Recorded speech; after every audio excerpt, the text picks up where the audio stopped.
നമസ്കാരം. തെരഞ്ഞെടുക്കാനുള്ള ചിഹ്നമായ ചൂല് ആപ്പിനെ അടിച്ചിറക്കാനുള്ള ആയുധമാക്കി ഡൽഹിയിലെ വോട്ടർമാർ.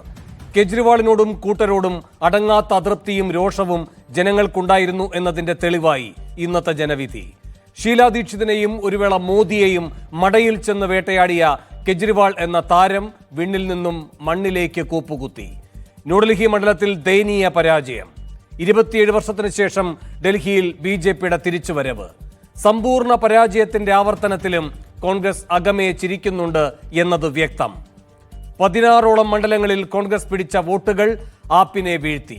BJP നേരിട്ടും കോൺഗ്രസ് നേരിട്ടല്ലാതെയുമാണ് ആപ്പിനെ തോൽപ്പിച്ചത്. ഇനി ആപ്പിന്റെ ഭാവി എന്താണ്? ഇന്ത്യ മുന്നണിയുടെ ഭാവി എന്താണ്? വരാനിരിക്കുന്ന ബീഹാർ തെരഞ്ഞെടുപ്പിൽ BJPയുടെ പുത്തൻ തന്ത്രങ്ങൾ എന്തൊക്കെയാണ്? വലിയ വലിയ ചോദ്യങ്ങളാണ് ഡൽഹി തെരഞ്ഞെടുപ്പ് ഫലം ഉയർത്തുന്നത്. ഈ വിഷയമാണ് സ്പെഷ്യൽ എഡിഷൻ ചർച്ച ചെയ്യുന്നത്. തൂത്തെറിഞ്ഞോ തലസ്ഥാനം?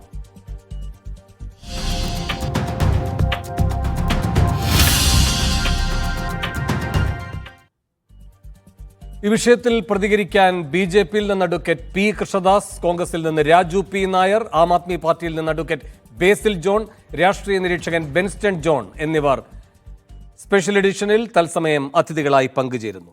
ആദ്യം ശ്രീ രാജു P. നായർ, താങ്കൾ ഇന്നത്തെ ഈ ഡൽഹി ജനവിധിയെ എങ്ങനെയാണ് വിലയിരുത്തുന്നത്?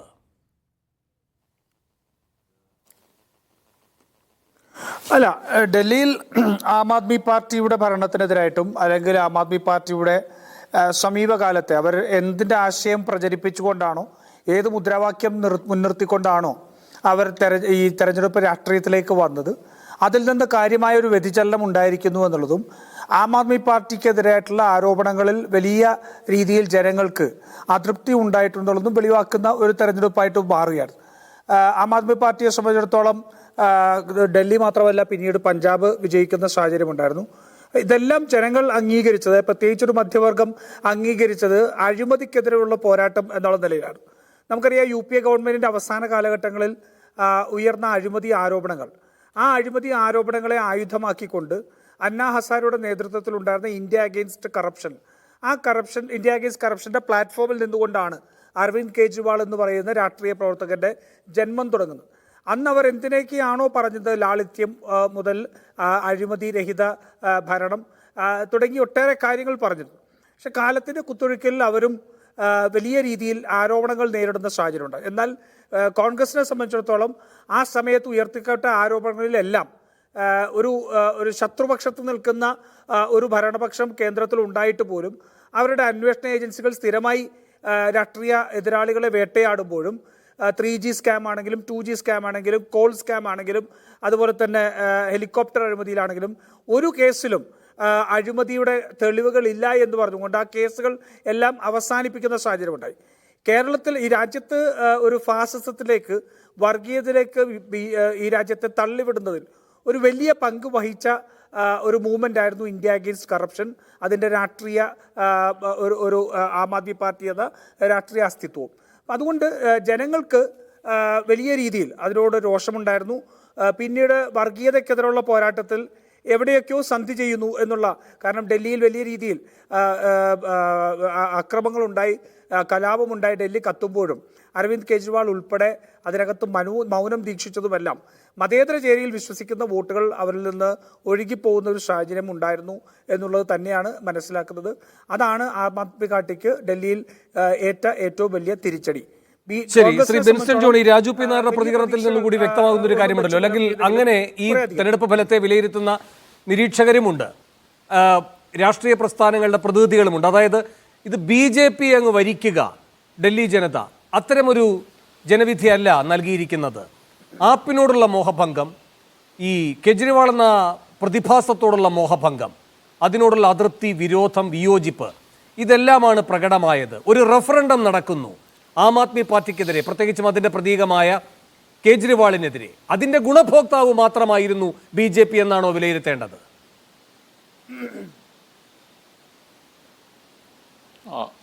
ചോദ്യം എന്നോടാണോ?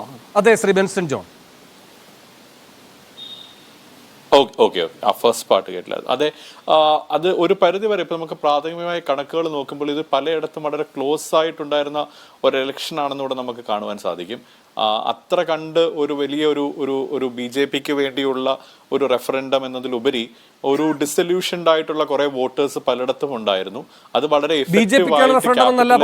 കേജ്രിവാളിനെതിരെയുള്ള റഫറൻഡം അതിന്റെ ഗുണഭോക്താവായി ബി ജെ പി മാറിയോ? അതെ അത് തന്നെ ഞാൻ അതെ അതിനോട് തന്നെ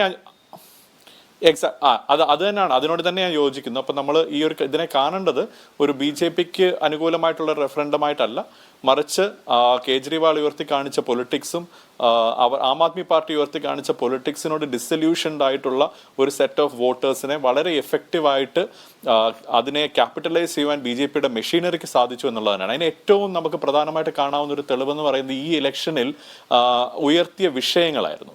അത് ഒരുപക്ഷെ ഈ ആം ആദ്മി പാർട്ടി മുന്നോട്ട് വെച്ചിട്ടുള്ള ഒരു രാഷ്ട്രീയത്തിന്റെ ഒരു പോസിറ്റീവ് വശമായിട്ട് നമുക്ക് കാണാം. ആ ഒരു ചർച്ച നമുക്ക് വരുമ്പോൾ അതിലേക്ക് കൂടുതൽ സംസാരിക്കാം. കാരണം 2019 ഡൽഹിയിലെ ക്യാമ്പയിൻ വളരെ പോളറൈസ്ഡ് ആയിട്ട് വർഗീയപരമായ വിഷയങ്ങൾ ഉയർത്തി കാണിച്ച് അതിനുശേഷം വളരെ വിഷമകരമായ ഒരു ഘട്ടത്തിൽ കൂടിയാണ് ഡൽഹി 2020 തുടക്കത്തിൽ കടന്നുപോയത്.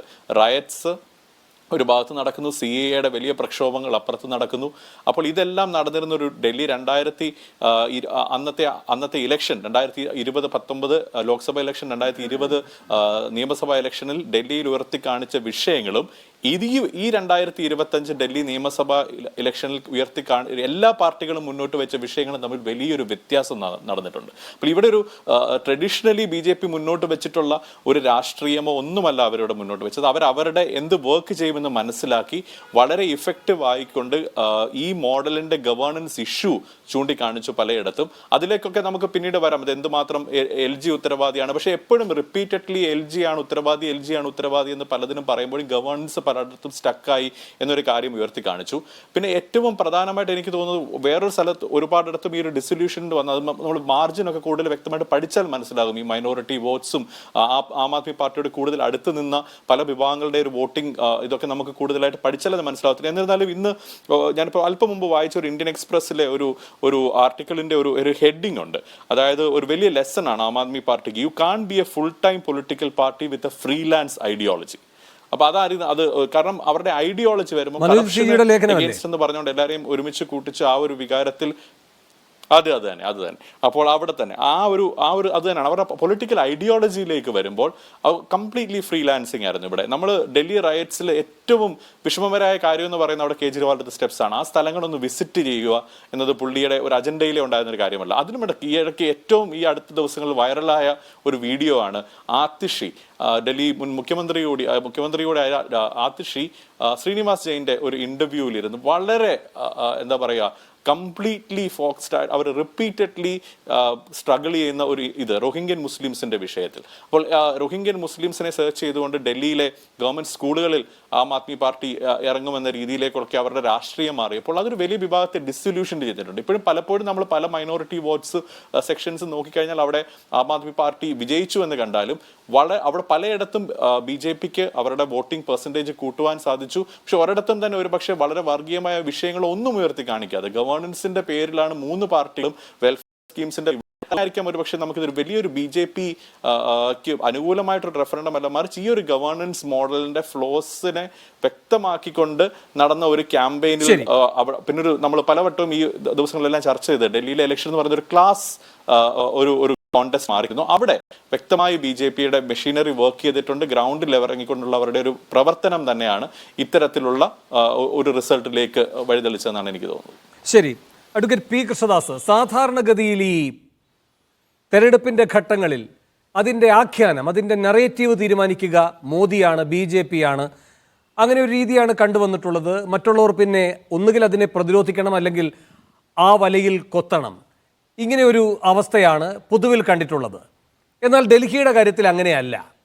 നിങ്ങൾക്ക് ഈ പറയുന്ന ഹിന്ദുത്വ അജണ്ടയുമായി ബന്ധപ്പെട്ട ഒന്നും മുന്നോട്ട് വയ്ക്കാൻ കഴിഞ്ഞിട്ടില്ല എന്ന് മാത്രമല്ല, സാധാരണഗതിയിൽ മോദി ഉന്നയിക്കുന്ന ഈ മോദി ഗ്യാരണ്ടി ഉണ്ടല്ലോ, അത് ഡൽഹിയിലെത്തിയപ്പോൾ എങ്ങനെയാണ്? എന്താണോ അരവിന്ദ് കെജ്രിവാൾ കൊടുത്തുകൊണ്ടിരുന്നത് അത് നിലനിർത്തുമെന്ന ഗ്യാരണ്ടി താൻ തരുന്നു എന്നാണ് പറഞ്ഞത്, അല്ലേ? അപ്പോൾ നിങ്ങൾ ഇതിൻ്റെ നായകസ്ഥാനത്ത് വരുന്നില്ല. പ്രചാരണം ഏത് വിധത്തിലാകണമെന്ന് നിശ്ചയിക്കുന്നതിൽ നിങ്ങൾക്ക് ആപ്പിൻ്റെ പിന്നാലെ പോകേണ്ടി വരുന്നു.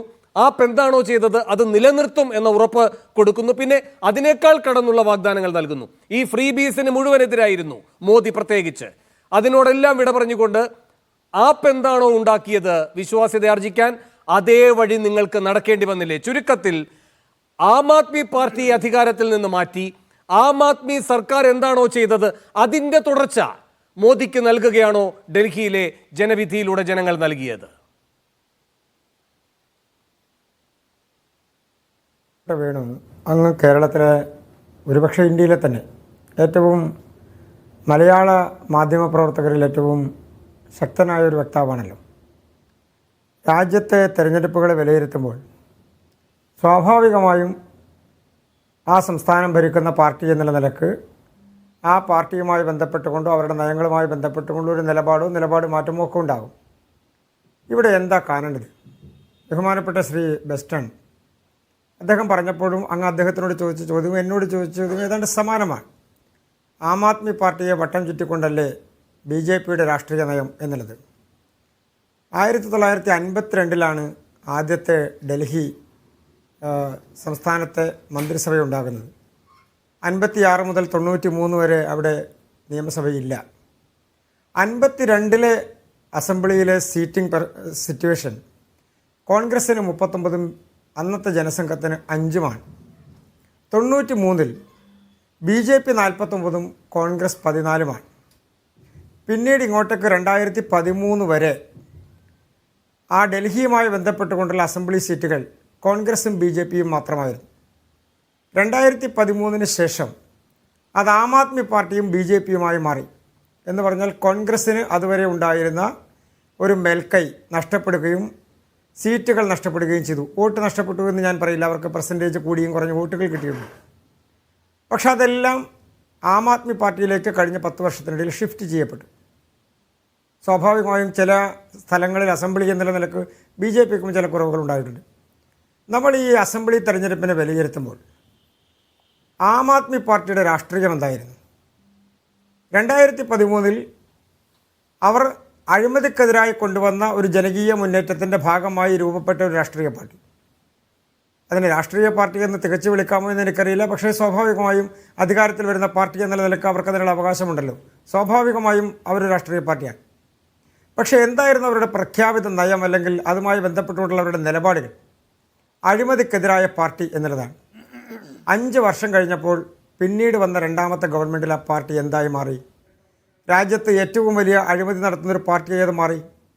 ഡൽഹിയിലെ തെരഞ്ഞെടുപ്പ് സൂചിപ്പിക്കുന്ന ശ്രീ വേണു, BJP ഹിമാചൽ പ്രദേശിൽ അധികാരത്തിൽ വന്നപ്പോഴും നേരത്തെ മറ്റ് സംസ്ഥാനങ്ങളിൽ അധികാരത്തിൽ വന്നപ്പോഴും ഇപ്പോൾ ഹരിയാനയിൽ അധികാരത്തിൽ വന്നപ്പോഴും മഹാരാഷ്ട്രയിൽ അധികാരത്തിൽ വന്നപ്പോഴും രാജ്യത്തൊട്ടാകെ BJPയും കോൺഗ്രസും പ്രധാന രാഷ്ട്രീയ പാർട്ടികളെല്ലാം മത്സരിക്കുമ്പോൾ അവർ തെരഞ്ഞെടുപ്പിനെ നേരിടുന്നത് ഒരു പ്രകടന പത്രികയുമായാണ്. ആ പ്രകടന പത്രികകൾ നടപ്പാക്കാൻ കഴിയുന്ന ആ പാർട്ടിയുടെ നയങ്ങളും പ്രഖ്യാപിച്ചുകൊണ്ടാണ്. BJPയും അതുതന്നെയാണ് പ്രഖ്യാപിക്കുന്നത്. ആം ആദ്മി പാർട്ടി എന്തെങ്കിലും ഒരു കാര്യം പ്രഖ്യാപിച്ചു എന്നുള്ളതിൻ്റെ അടിസ്ഥാനത്തിൽ അതിന് തൊട്ട് പിറകെ അടുത്തത് പ്രഖ്യാപിച്ചു എന്ന് വേണു കാണുമ്പോൾ എനിക്ക് അങ്ങയോട് വിയോജിപ്പില്ല. പക്ഷെ കേരളത്തിലെ മാധ്യമ പ്രവർത്തകർ സ്ഥിരമായി അല്ല അഡ്വക്കേറ്റ് കൃഷ്ണദാസ് വ്യക്തമല്ലേ? മോദി തന്നെ നിരന്തരം പറഞ്ഞുകൊണ്ടിരുന്നു ഈ തെരഞ്ഞെടുപ്പ് നടക്കുന്ന ഘട്ടം വരെ എല്ലാ ദിവസവും ഡൽഹിയിലെ റേഡിയോയിലൂടെ മോദി പറയുകയാണ് എന്താണോ ആപ്പ് സർക്കാർ നൽകിക്കൊണ്ടിരുന്നത് ആ സൗജന്യങ്ങളൊക്കെ നിലനിർത്തും, അത് മോദിയുടെ ഗ്യാരണ്ടിയാണ് എന്ന്. അതാണ് ഇവിടെ മോദി ഗ്യാരണ്ടി ആയത്. ശ്രീ വേണു, ഒരു സർക്കാർ, അതുകൊണ്ടാണ് ഞാൻ ആദ്യമേ തന്നെ അത് സൂചിപ്പിച്ചത്, ഒരു സർക്കാർ ഭരിക്കുമ്പോൾ ആ സർക്കാർ എന്താണോ മുന്നോട്ട് വെക്കുന്ന നയങ്ങളും നയപരിപാടികളും അതുമായി ബന്ധപ്പെട്ടുകൊണ്ടൊരു പ്രസ്താവന ഒപ്പോസിഷനിലിരിക്കുന്ന പാർട്ടി എന്ന നിലയ്ക്ക് സ്വാഭാവികമായി ഉണ്ടാകുമല്ലോ. ഞാൻ പറഞ്ഞു വന്നത് പൂർത്തിയാക്കുന്നതിന് മുമ്പ് അങ്ങ് അടുത്ത ചോദ്യം ചോദിച്ചത്. അല്ലല്ല, അതേ വിനയപുരസരം പറയട്ടെ, അങ്ങയുടെ പോയിന്റ് എന്താണ്? ചോദ്യം ഇത് തന്നെയായിരുന്നു. അതിലേക്ക് അങ്ങ് വീണ്ടും വരാതിരിക്കുന്നതുകൊണ്ടാണ് ഞാനത് ആവർത്തിച്ചത്. മാത്രവുമല്ല, ഇപ്പോൾ ഈ ആപ്പ് സർക്കാർ അങ്ങനെ ചെയ്യുന്നതുകൊണ്ട് അടുത്ത സർക്കാർ വരാൻ പോകുന്ന അല്ലെങ്കിൽ അത്തരം ഒരു അവസരത്തിന് വേണ്ടി തെരഞ്ഞെടുപ്പിനെ നേരിടുന്ന ഒരു പാർട്ടി ആ കാര്യങ്ങളെപ്പറ്റി മിണ്ടാതിരിക്കുകയാണോ വേണ്ടത് എന്ന സംശയമല്ല ഞാൻ അങ്ങയോട് ചോദിക്കുന്നത്. ഇപ്പോൾ കോൺഗ്രസ് മോടെ മത്സരിക്കുകയുണ്ടായല്ലോ. കോൺഗ്രസ് ഇങ്ങനെ പറഞ്ഞുകൊണ്ടാണോ മത്സരിച്ചത്? അവരൊരു പ്രകടന പത്രിക ഇറക്കിയല്ലോ. അത് ഈ പറയുന്ന അവർ കർണാടകത്തിൽ എന്ത് ചെയ്തു, അവർ തെലങ്കാനയിൽ എന്ത് ചെയ്തു, അത് ആ വിശ്വാസ്യത ഇവിടെയും ഉറപ്പുവരുത്തും എന്ന് പറഞ്ഞുകൊണ്ട് വലിയ വാഗ്ദാനങ്ങളാണ്, ഈ ഫ്രീ ബീസ് തന്നെയാണ് അവരും പറഞ്ഞത്. അതല്ലാതെ എന്താണോ കേജ്രിവാൾ കൊടുത്തുകൊണ്ടിരുന്നത് അത് ഞാൻ നിങ്ങൾക്ക് ഉറപ്പ് നൽകുന്നു തുടരും എന്ന ഒരു വാഗ്ദാനവുമായി രാഹുൽ എവിടെയും വന്നിട്ടില്ല.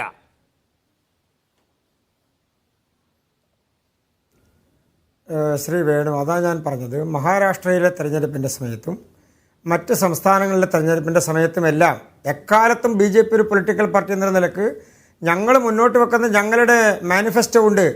ആ മാനിഫെസ്റ്റോയിൽ മറ്റുള്ളവർ ചെയ്തിട്ടുണ്ടോ, മറ്റുള്ളവർ പറയുന്നുണ്ടോ, മറ്റ് രാഷ്ട്രീയ പാർട്ടികൾ പറയുന്നുണ്ടോ എന്നുള്ളതിന്റെ അടിസ്ഥാനത്തിലല്ലോ ഞങ്ങൾ മുന്നോട്ട് വെക്കുന്ന മാനിഫെസ്റ്റോയിൽ. ചോദ്യമാണ് അഡ്വക്കേറ്റ് പി കൃഷ്ണദാസ്. നരേന്ദ്രമോദി എല്ലാ പ്രധാനപ്പെട്ട തെരഞ്ഞെടുപ്പ് റാലികളിലും പറയുന്നു എന്ന് മാത്രമല്ല ഈ റേഡിയോ പരസ്യങ്ങളിലൂടെ നിരന്തരം ഡൽഹി ജനതയോട് പറയുന്നു, എന്താണോ ആം ആദ്മി പാർട്ടി സർക്കാർ ഇവിടെ നൽകിക്കൊണ്ടിരുന്ന സൗജന്യങ്ങൾ അത് നിലനിർത്തിയിരിക്കും, അതിൽ നിന്നൊരു പിന്നാക്കം പോകലും ഉണ്ടാകില്ല, ഇതെന്റെ ഗ്യാരണ്ടിയാണ് എന്ന് മോദി പറയുന്നത് നടാടെയാണ് നമ്മളൊക്കെ കേൾക്കുന്നത്. അതിന് മാത്രം അങ്ങ് മറുപടി നൽകാമോ? നിങ്ങൾക്ക് മാനിഫെസ്റ്റോ ഉണ്ട്, നിങ്ങൾ പല സ്ഥലങ്ങളിലും ഈ കാര്യങ്ങൾ പ്രഖ്യാപിച്ചിട്ടുണ്ടാകും, അധികാരത്തിൽ വന്നിട്ടുണ്ടാകും, അധികാര തുടർച്ചയുണ്ടായിട്ടുണ്ടാകും, ഇതൊന്നും നിഷേധിക്കുന്നില്ല. ഈ ചോദ്യത്തിന് മറുപടി. ആം ആദ്മി പാർട്ടി ഒരു കള്ളത്തരങ്ങൾ നിരന്തരമായി പ്രചരിപ്പിക്കുന്നതിൻ്റെ ഒരു പാർട്ടിയായി കുറേ കാലങ്ങളായി മാറി. ഉദാഹരണത്തിന് ഇന്നലെ ഒരു വലിയ കള്ളത്തരം ഡൽഹിയിൽ പറഞ്ഞു. ബി ജെ പി ആളുകളെല്ലാം ചാക്കിട്ട് പിടിക്കാൻ വേണ്ടി വോട്ട്. സാറേ, എന്റെ ചോദ്യത്തിന് അങ്ങേക്ക് മറുപടി ഉണ്ടോ? എന്റെ ആ ചോദ്യത്തിന് അങ്ങേക്ക് മറുപടി ഉണ്ടോ?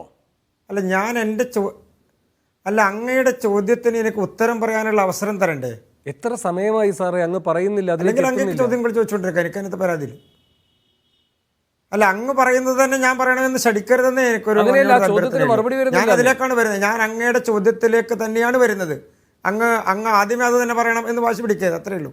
ഞാൻ പറഞ്ഞത് ആം ആദ്മി പാർട്ടിയുടെ മുഖ്യമന്ത്രി സ്ഥാനാർത്ഥി അതല്ലെങ്കിൽ പ്രധാന പ്രചാരകൻ എന്ന നിലക്ക് ആം ആദ്മി പാർട്ടി പറഞ്ഞത് അവർ വന്നില്ലെങ്കിൽ ബി ജെ പി ഇതെല്ലാം എടുത്തു കളയുമെന്നാണ്. ആ ഒരു ഘട്ടത്തിൽ ബി ജെ പി പറഞ്ഞിട്ടുണ്ടാകും, അല്ലെങ്കിൽ ഞങ്ങളുടെ പ്രവർത്തകർ പറഞ്ഞിട്ടുണ്ടാകും, ആളുകൾ പറഞ്ഞിട്ടുണ്ടാകും, ഒന്നും നിങ്ങൾക്ക് നഷ്ടപ്പെടാൻ പോകുന്നില്ല എന്നുള്ളത്. അതിനെന്താ തെറ്റുള്ളത്? ഒരു തെറ്റുമില്ല. ഞാൻ പറഞ്ഞു വന്നത് കേരളമടക്കമുള്ള പല മാധ്യമ നിങ്ങൾ ചിത്രത്തിലില്ല, അതുകൊണ്ട് നിങ്ങൾക്ക് അങ്ങനെ പറയേണ്ട അവസ്ഥ വരുന്നില്ല. കാരണം നിങ്ങൾ അധികാരത്തിലേക്ക് വരില്ലല്ലോ, പൂജ്യമായിരുന്നല്ലോ. പക്ഷെ മോദി പറയുകയാണ് ഇത്തരം ഒരു സംശയം ഉയരുന്നു, അതായത് ആപ്പിന്റെ ഭാഗത്ത് നിന്ന് അങ്ങനെ പ്രചാരണം വരുന്നു, അതിനെ പ്രതിരോധിക്കാൻ മോദി ഇങ്ങനെ പറയുന്നു, അതിലെന്താ അപാകത എന്നാണ് ചോദ്യം. അങ്ങനെ മറുപടി ശ്രീ രാജീവ് പി നായർ, അങ്ങനെയൊക്കെ വരാം. ശ്രീകൃഷ്ണദാസ്, ശ്രീ രാജീവ് പി നായർ. എന്നോടാണോ? അതെ അതെ, ഇതിനുള്ള മറുപടിയാണ് ചോദിച്ചത്. അല്ല, അത് നോക്കൂ, ഈ ബി ജെ പിയെ സംബന്ധിച്ചും ആം ആദ്മി പാർട്ടിയെ സംബന്ധിച്ചും തെരഞ്ഞെടുപ്പ് എന്ന് പറയുന്ന ആശയപരമായ ഒന്നല്ല. വിജയിക്കാൻ വേണ്ടി എന്തും ചെയ്യുക, എന്തു ചെയ്തും വിജയിക്കുക എന്നുള്ളതാണ്. ഇപ്പോൾ നമ്മൾ നരേന്ദ്രമോദിയുടെ വിജയഗാഥയെക്കുറിച്ചെല്ലാം നമ്മൾ പറയുമ്പോൾ ഈ സമൂഹ മാധ്യമങ്ങളിലെല്ലാം ഇടപെടുന്ന ഈ റൈറ്റ് വിങ് ഹാൻഡിൽസ് ഉണ്ട്. അവർ പറയുന്നത് ആത്യന്തികമായി വിജയം മാത്രമാണ് പ്രധാനം. കോൺഗ്രസിനെ സംബന്ധിച്ച് ആത്യന്തികമായി വിജയമാണ് പ്രധാനം എന്ന് വിശ്വസിക്കുന്നില്ല. നമ്മൾ ഒരു ആശയപരമായ പോരാട്ടത്തിൽ കൂടിയാണ്. ആ ആശയപരമായ പോരാട്ടത്തിൽ അവിടെ കോൺഗ്രസ് മറ്റ് സ്ഥലങ്ങളിൽ നടപ്പാക്കിയിട്ടുള്ള പ്രായോഗികമായ പദ്ധതികളുടെ അടിസ്ഥാനത്തിലാണ് കോൺഗ്രസ് മുന്നോട്ട് വെച്ചത്. ഇപ്പോൾ ഞാൻ ചോദിക്കട്ടെ, കഴിഞ്ഞ 2024 തെരഞ്ഞെടുപ്പിൽ കോൺഗ്രസ് ഈ രാജ്യത്തെ പാവപ്പെട്ടവർക്ക്, ദളിതർക്ക്, ആദിവാസികൾക്ക്, പിന്നോക്ക വിഭാഗങ്ങൾക്ക് ഈ രാജ്യത്തിൻ്റെ വിഭവങ്ങളിൽ പങ്കാളിത്തം വേണം എന്ന് പറഞ്ഞപ്പോൾ നരേന്ദ്രമോദി പറഞ്ഞതെന്താ? ഞാൻ ജീവിച്ചിരിക്കുമ്പോൾ സംവരണം അട്ടിമറിക്കാൻ അനുവദിക്കില്ല. നമ്മൾ 2024 മാത്രമല്ലേ നരേന്ദ്രമോദിയെ പോലൊരു നേതാവിൻ്റെ വായിൽ നിന്ന് അത് കേട്ടിട്ടുള്ളൂ. ഈ രാജ്യം രൂപം കണ്ടതു മുതൽ, ഈ രാജ്യത്ത് ഭരണഘടന ഉണ്ടായത് മുതൽ സംവരണത്തെ എതിർത്തിരുന്നൊരു പാർട്ടിയാണ്. പക്ഷെ ഒരു തെരഞ്ഞെടുപ്പ് ആ ജനങ്ങളുടെ പങ്കാളിത്തം രാജ്യത്തിൻ്റെ വിഭവങ്ങളിൽ വേണം എന്ന് പറയുന്നൊരാശയം ജനങ്ങളിലേക്ക് ആഴ്ന്നിറങ്ങുന്നു എന്ന് കണ്ടപ്പോൾ എല്ലാ ആശയങ്ങളെയും എല്ലാ മുൻ നിലപാടുകളെയും മാറ്റിവെച്ചുകൊണ്ട് സംവരണത്തിൻ്റെ ഏറ്റവും വലിയ രക്ഷകനായിട്ടും ചാമ്പ്യനായിട്ടും മാറുകയാണ് താൻ ജീവിച്ചിരിക്കുമ്പോൾ നടപ്പാക്കുക. അപ്പൊ തെരഞ്ഞെടുപ്പിനെ നിങ്ങൾ മുന്നോട്ട് വെച്ച ആശയം, അതിനെ പ്രതിരോധിക്കാൻ വേണ്ടിയുള്ള മോദിയുടെ മറുതന്ത്രവും, ആ മോദിയുടെ പ്രചാരണ രീതിയുടെ ഒരു ശരികേടുണ്ട് അല്ലേ? അതൊരു വിഭജിക്കുന്ന സ്വഭാവത്തിലുള്ളതാണ്, പ്രതിലോമകരമായ ഒന്നാണത്. അതല്ലല്ലോ രാജു പി നായർ ഡൽഹിയിൽ നാം കണ്ടത്. അതെ, പ്രതിലോമകരമായൊരു നിലപാടല്ല എടുത്തിരിക്കുന്നത്. അങ്ങനെയാണെങ്കിൽ ഈ ഹിന്ദുത്വയാണ് ആഞ്ഞു ജ്വലിപ്പിക്കേണ്ടത്. യോഗി അടക്കമുള്ളവരോടെ വന്നു പോയതാണല്ലോ. ഇപ്പൊ മഹാരാഷ്ട്രയിൽ പറഞ്ഞതുപോലെയോ ഹരിയാനയിൽ പറഞ്ഞതുപോലെയോ ഒന്നും യോഗി അവിടെ വന്ന് പറഞ്ഞിട്ടില്ല. അപ്പോൾ ഞാൻ പറഞ്ഞു വരുന്നത് ഇത്രയേ ഉള്ളൂ, അവിടെ ഇവർ ഹിന്ദുത്വം തന്നെ അങ്ങ് വിടുകയാണ്. എന്നിട്ട് ബെൻസണൊക്കെ പറയുന്നത് പോലെ ഗുഡ് ഗവേണൻസ് എന്ന് പറയുന്ന കാര്യത്തിൽ ഒരു ഗ്യാരണ്ടി കൊടുക്കുകയാണ്. അപ്പൊ BJPക്ക് വിജയിക്കാൻ എന്തൊക്കെയാണോ വേണ്ടത് അതിൽ അവരുടെ ഏറ്റവും ശക്തമായി ഉന്നയിക്കുന്ന പ്രത്യയശാസ്ത്ര വിഷയമായാലും ഹിന്ദുത്വം അടക്കമുള്ള കാര്യങ്ങളായാലും ഒരു നിർണായക സന്ധിയിൽ അത് വേണ്ടെന്ന് വെച്ചുകൊണ്ട് എന്താണ് അവിടെ പ്രായോഗികമായി പരീക്ഷിക്കേണ്ടത് അതിലേക്ക് അവർ കടക്കുന്നു. അങ്ങനെയല്ലേ അതിനെ കാണേണ്ടത്? വേണു, ഈ ഹിന്ദി ഹൃദയഭൂവിൽ അല്ലെങ്കിൽ ഹിന്ദുത്വ വർഗീയതയുടെ വിളനിലമായിട്ടുള്ള ലാബറട്ടറികളിൽ ഉപയോഗിക്കുന്ന വർഗീയത അവർ മറ്റു പല സ്ഥലങ്ങളിലും ഉപയോഗിക്കാറില്ല. കേരളത്തിൽ വരുമ്പോഴത്തേക്ക് ക്രിസ്ത്യൻ പാതിരിമാരെ കാണും, അതുപോലെ തന്നെ മറ്റുള്ളവരെ ചേർത്ത് പിടിക്കാനായിട്ട് ശ്രമിക്കും. അതേസമയം ഹിന്ദി ഹൃദയഭൂമിയിൽ ചെന്നാൽ ഷഹീൻ ബാഗ് സമരവും ഒക്കെ ഉള്ള ഘട്ടത്തിൽ മോദിയുടെ പരാമർശങ്ങളൊക്കെ നമുക്ക് അറിയുന്നതല്ലേ? ഒരു സെക്കൻഡ് ഇന്ന് മോദി പറഞ്ഞ വാക്കുകളെ ചുരുക്കി കാണരുതങ്ങ്. ഇന്ന് മോദി പ്രസംഗിച്ചപ്പോൾ പറഞ്ഞൊരു കാര്യമുണ്ട്, അത് നമ്മൾ ആരും ഈ 2014 മുതൽ കേൾക്കാത്തൊരു വാചകമാണ്. ശ്രീ രാജു പി നായർ അതിലെത്ര ആത്മാർത്ഥതയുണ്ട് ഇല്ല. ഇന്ന് ഇരുട്ടി വെളുക്കുമ്പോൾ നാളെ മറ്റൊന്ന് പറയും അദ്ദേഹം, അതൊക്കെ അവിടെ നിൽക്കട്ടെ. പക്ഷെ ഡൽഹിയെ മുൻനിർത്തിക്കൊണ്ട് അദ്ദേഹം എന്ന് പറയുകയാണ്, ഡൽഹി ഒരു മിനി ഹിന്ദുസ്ഥാനാണ്, വൈവിധ്യങ്ങളാണ് ഈ പറയുന്ന ഡൽഹിയുടെ പ്രത്യേകത, അത് നിലനിർത്തും, പൂർണ്ണമായും ഡൽഹി ഏറ്റെടുത്തുകൊണ്ട് വികസനം ഉറപ്പാക്കുന്ന ഗ്യാരണ്ടി നൽകും. ഇതെവിടെയെങ്കിലും കേട്ടിട്ടുണ്ടോ ഇതിനു മുമ്പ് മോദി ഇങ്ങനെ പറയുന്നത്?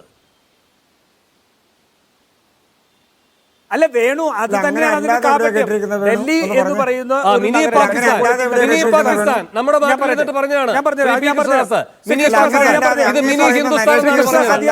മിനി ഹിന്ദുസ്ഥാൻ, മിനി പാകിസ്ഥാൻ എന്ന് പറയുന്ന നാവ് കൊണ്ട് നിങ്ങൾ നന്നായെങ്കിൽ നല്ല കാര്യമെന്നാണ് പറയുന്നത്. നിങ്ങൾ ഇന്ന് ഒരു ദിവസത്തേക്കെങ്കിലും നന്നായെങ്കിൽ അത് നല്ല കാര്യമെന്നാണ് പറഞ്ഞത്. അതിലൊരു വിമർശനം എന്ന നിലയിൽ കാണണ്ട, നിങ്ങളെ അനുകൂലിച്ചതായി കാണൂ ശ്രീകൃഷ്ണദാസ്. നിങ്ങൾ ഇന്നെങ്കിലും ഒരു ദിവസം നന്നായി എന്നാണ് ഉദ്ദേശിച്ചത്. ഉത്തർപ്രദേശിൽ നിങ്ങൾ പറഞ്ഞത് ശ്മശാനത്തിന്റെ രാഷ്ട്രീയവും ഖബറിസ്ഥാന്റെ രാഷ്ട്രീയവുമാണ് ഇല്ലേ? എന്താ നിങ്ങൾ ഉത്തർപ്രദേശിൽ പറഞ്ഞത്? നിങ്ങൾ കർണാടകത്തിൽ എന്താ പറഞ്ഞത്? ബലിയുടെ രാഷ്ട്രീയമല്ലേ നിങ്ങൾ പറഞ്ഞത്? അവിടെ ടിപ്പു സുൽത്താനെതിരെയല്ലേ നിങ്ങൾ നടത്തിയ പോരാട്ടം ഇല്ലേ? നിങ്ങൾ എല്ലായിടത്തും വിഭജനത്തിന്റെ രാഷ്ട്രീയം മാത്രമല്ല ഡൽഹിയിൽ ചെന്നപ്പോൾ അത് ഒരു തെറ്റിദ്ധരിച്ചിരിക്കുന്നത് ടിപ്പു സുൽത്താനെതിരെ പറയാൻ പാടില്ല എന്നാണോ? ടിപ്പു സുൽത്താനെതിരെ ഞങ്ങൾ പറയും. എന്നാ പിന്നെ ഡൽഹിയിൽ ഇന്ന് ഹുമയൂൺ, എന്നാ ഇപ്പൊ ഇന്ന് ഡൽഹിയിൽ ഹുമയൂണിനെതിരെയും ഷാജഹാനെതിരെയും പറയായിരുന്നില്ലേ? എന്താ പറയാഞ്ഞത്? വൈവിധ്യങ്ങളുടെ നാടായത് എങ്ങനെയാ കർണാടക വൈദിക അല്ലാത്ത ടിപ്പു സുൽത്താൻ എതിരായിട്ട് നിൽക്കുന്ന ബലിയുടെ നാടും എങ്ങനെയാ ഡൽഹി വൈവിധ്യങ്ങളുടെ നാടുമാവുന്നത്? നിങ്ങളെന്താ ഷാജഹാനെതിരെ പറയാഞ്ഞത്? നിങ്ങളെന്താ ഹുമയൂണിനെതിരെ പറയാഞ്ഞത്?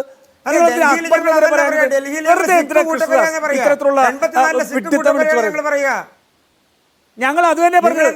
നിങ്ങൾ പറഞ്ഞോളൂ, ഞങ്ങൾക്ക് വിരോധമില്ല. നിങ്ങൾ പറഞ്ഞോളൂ. കൃഷ്ണദാസേ, നിങ്ങൾ സിഖ് കൂട്ടക്കൊല പറഞ്ഞോളൂ. സിഖ് കൂട്ടക്കൊല നടന്നതിന് ശേഷമാണ് 3 തെരഞ്ഞെടുപ്പിൽ ഷീല ദീക്ഷിത് പറഞ്ഞൊരു മുഖ്യമന്ത്രി കോൺഗ്രസിലുണ്ടായത്. മനസ്സിലായില്ലേ? അപ്പൊ അതുകൊണ്ട് ഞങ്ങൾക്കതിൽ പ്രശ്നമൊന്നുമില്ല. വേണു, ഞാൻ പറഞ്ഞു 2002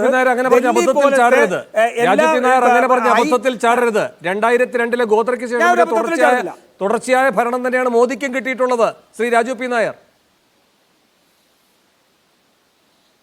അല്ല അതിനെ നമ്മൾ കുറച്ച് കാണുന്നില്ലല്ലോ. 2002 ഞാൻ ചോദിക്കട്ടെ, BJP കോൺഗ്രസിനെതിരെ അനാവശ്യമായിട്ട് പോലും സിഖ് കൂട്ടക്കലയുടെ വാദം ഉന്നയിക്കുമ്പോഴും നമ്മൾ BJPക്കെതിരെയും നരേന്ദ്രമോദിക്കെതിരെയും ഗോത്ര റയറ്റിന്റെ ഉത്തരവാദിത്വം ഏൽപ്പിക്കുന്നുണ്ട്. ഒരു തെരഞ്ഞെടുപ്പ് വിജയം കൊണ്ട് അതിനെ കളഞ്ഞു കണയാം എന്ന് ഞാൻ വിശ്വസിക്കുന്നില്ല. ഞാൻ പറഞ്ഞത് തെരഞ്ഞെടുപ്പിൽ ഉന്നയിക്കുന്ന വാദങ്ങളും വിഷയങ്ങളും അതായിക്കോട്ടെ. അതുകൊണ്ട് ഞങ്ങൾ അതിനെ എതിർക്കാവുന്നിരുന്നിട്ടില്ലല്ലോ. ഇവിടെ എന്താ പ്രശ്നം? ഇവിടെ ഡൽഹി പോയിട്ടുള്ള ഒരു മെട്രോപൊളിറ്റൻ നഗരം, ഒരു മിഡിൽ ക്ലാസ്സും അപ്പർ മിഡിൽ ക്ലാസ്സും ഹൈ എൻഡ് ക്ലാസ്സും ജീവിക്കുന്ന ഒരു സ്ഥലത്ത് ഇവിടുത്തെ തെരഞ്ഞെടുപ്പിൽ നരേന്ദ്രമോദി ഉപയോഗിക്കുന്ന വാക്കുകൾ, ഉപയോഗിക്കുന്ന സ്ട്രാറ്റജി മറ്റൊന്നാണ്. കാരണം അവിടെ അവർക്ക് കൃത്യമായിട്ട് അറിയാം, ആം ആദ്മി പാർട്ടി പോലൊരു പാർട്ടി വിജയിച്ചു വന്നത് അത് BJPക്കെതിരായിട്ട് നിൽക്കുന്ന ഘടകങ്ങളെ ഒരുമിപ്പിക്കാൻ കഴിഞ്ഞുകൊണ്ടാണ്. അത് കോൺഗ്രസിന് ഉൾപ്പെടെയുള്ള വോട്ടുകളുണ്ട്. ആ വോട്ടുകളെ സ്വാധീനിക്കണമെങ്കിൽ ആം ആദ്മി പാർട്ടിയുടെ മിനി വെർഷനായിട്ട് BJP മാറണം എന്നുള്ള ചിന്തിച്ചുകൊണ്ടാണ് ആം ആദ്മി പാർട്ടിയുടെ എന്താ പറയാ പ്രഖ്യാപനങ്ങൾ പോലും കടമെടുത്തുകൊണ്ടുള്ള പ്രചരണം. പാർട്ടി മാറിയത് കോൺഗ്രസിന്റെ ബി ടീമായിട്ടല്ലേ? കോൺഗ്രസിന്റെ ബി ടീമായിട്ടാണ് ആം ആദ്മി പാർട്ടി 2013 നിങ്ങളുടെ 2015 എങ്ങനെയാണ് അവർ 13 എങ്ങനെയാണ് അവർ സർക്കാർ ഉണ്ടാക്കിയത്? ആരുടെ പിൻബലത്തിലാണ് സർക്കാർ ഉണ്ടാക്കിയത്? ഞങ്ങളുടെ പിൻബലത്തിലാണോ? നിങ്ങളുടെ വോട്ട് കൊണ്ടല്ലേ സർക്കാർ? കാശ്മീരിൽ PDPയുടെ പിന്തുണയിൽ സർക്കാർ ഉണ്ടാക്കിയതാരാ? PDP BJPയുടെ PDP ബിജെപിയുടെ ടീമാണോ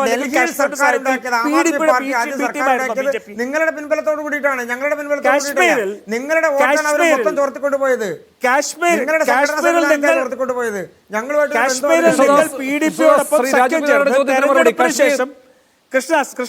അതിനെന്താ തെറ്റ്? അതിനെന്താ തെറ്റ്? നിങ്ങൾ പറയുന്ന രാഷ്ട്രീയ ഞങ്ങൾ കാശ്മീരിൽ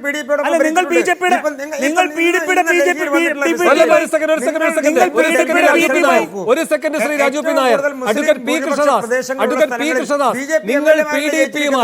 നിങ്ങൾ PDP-യുമായി സഖ്യത്തിലാകുന്നത് ഒരു കോമൺ മിനിമം പ്രോഗ്രാമിന്റെ അടിസ്ഥാനത്തിലാണ്. ആ കോമൺ മിനിമം പ്രോഗ്രാം ഉണ്ടാക്കുമ്പോൾ PDP ഏറ്റവും ശക്തമായി മുന്നോട്ട് വെച്ച ഒരു ഉപാധിയുണ്ട്. അതെന്താണ്? ഈ 370 എന്ന് പറയുന്ന കാര്യത്തെ പറ്റി മിണ്ടരുത് എന്നാണ്. നിങ്ങളുടെ കോർ വാല്യൂസിൽ ഒന്നായിട്ടാണ് ഈ 370 നിങ്ങൾ വെച്ചിട്ടുള്ളതല്ലേ? അതിനെ എടുത്ത് ഭരണത്ത് വെച്ചിട്ടാണ് നിങ്ങൾ അവിടെ PDP-യുമായി ചേർന്ന് സർക്കാർ ഉണ്ടാക്കിയത്. ആ വലിയ വിട്ടുവീഴ്ച എന്തായാലും 2013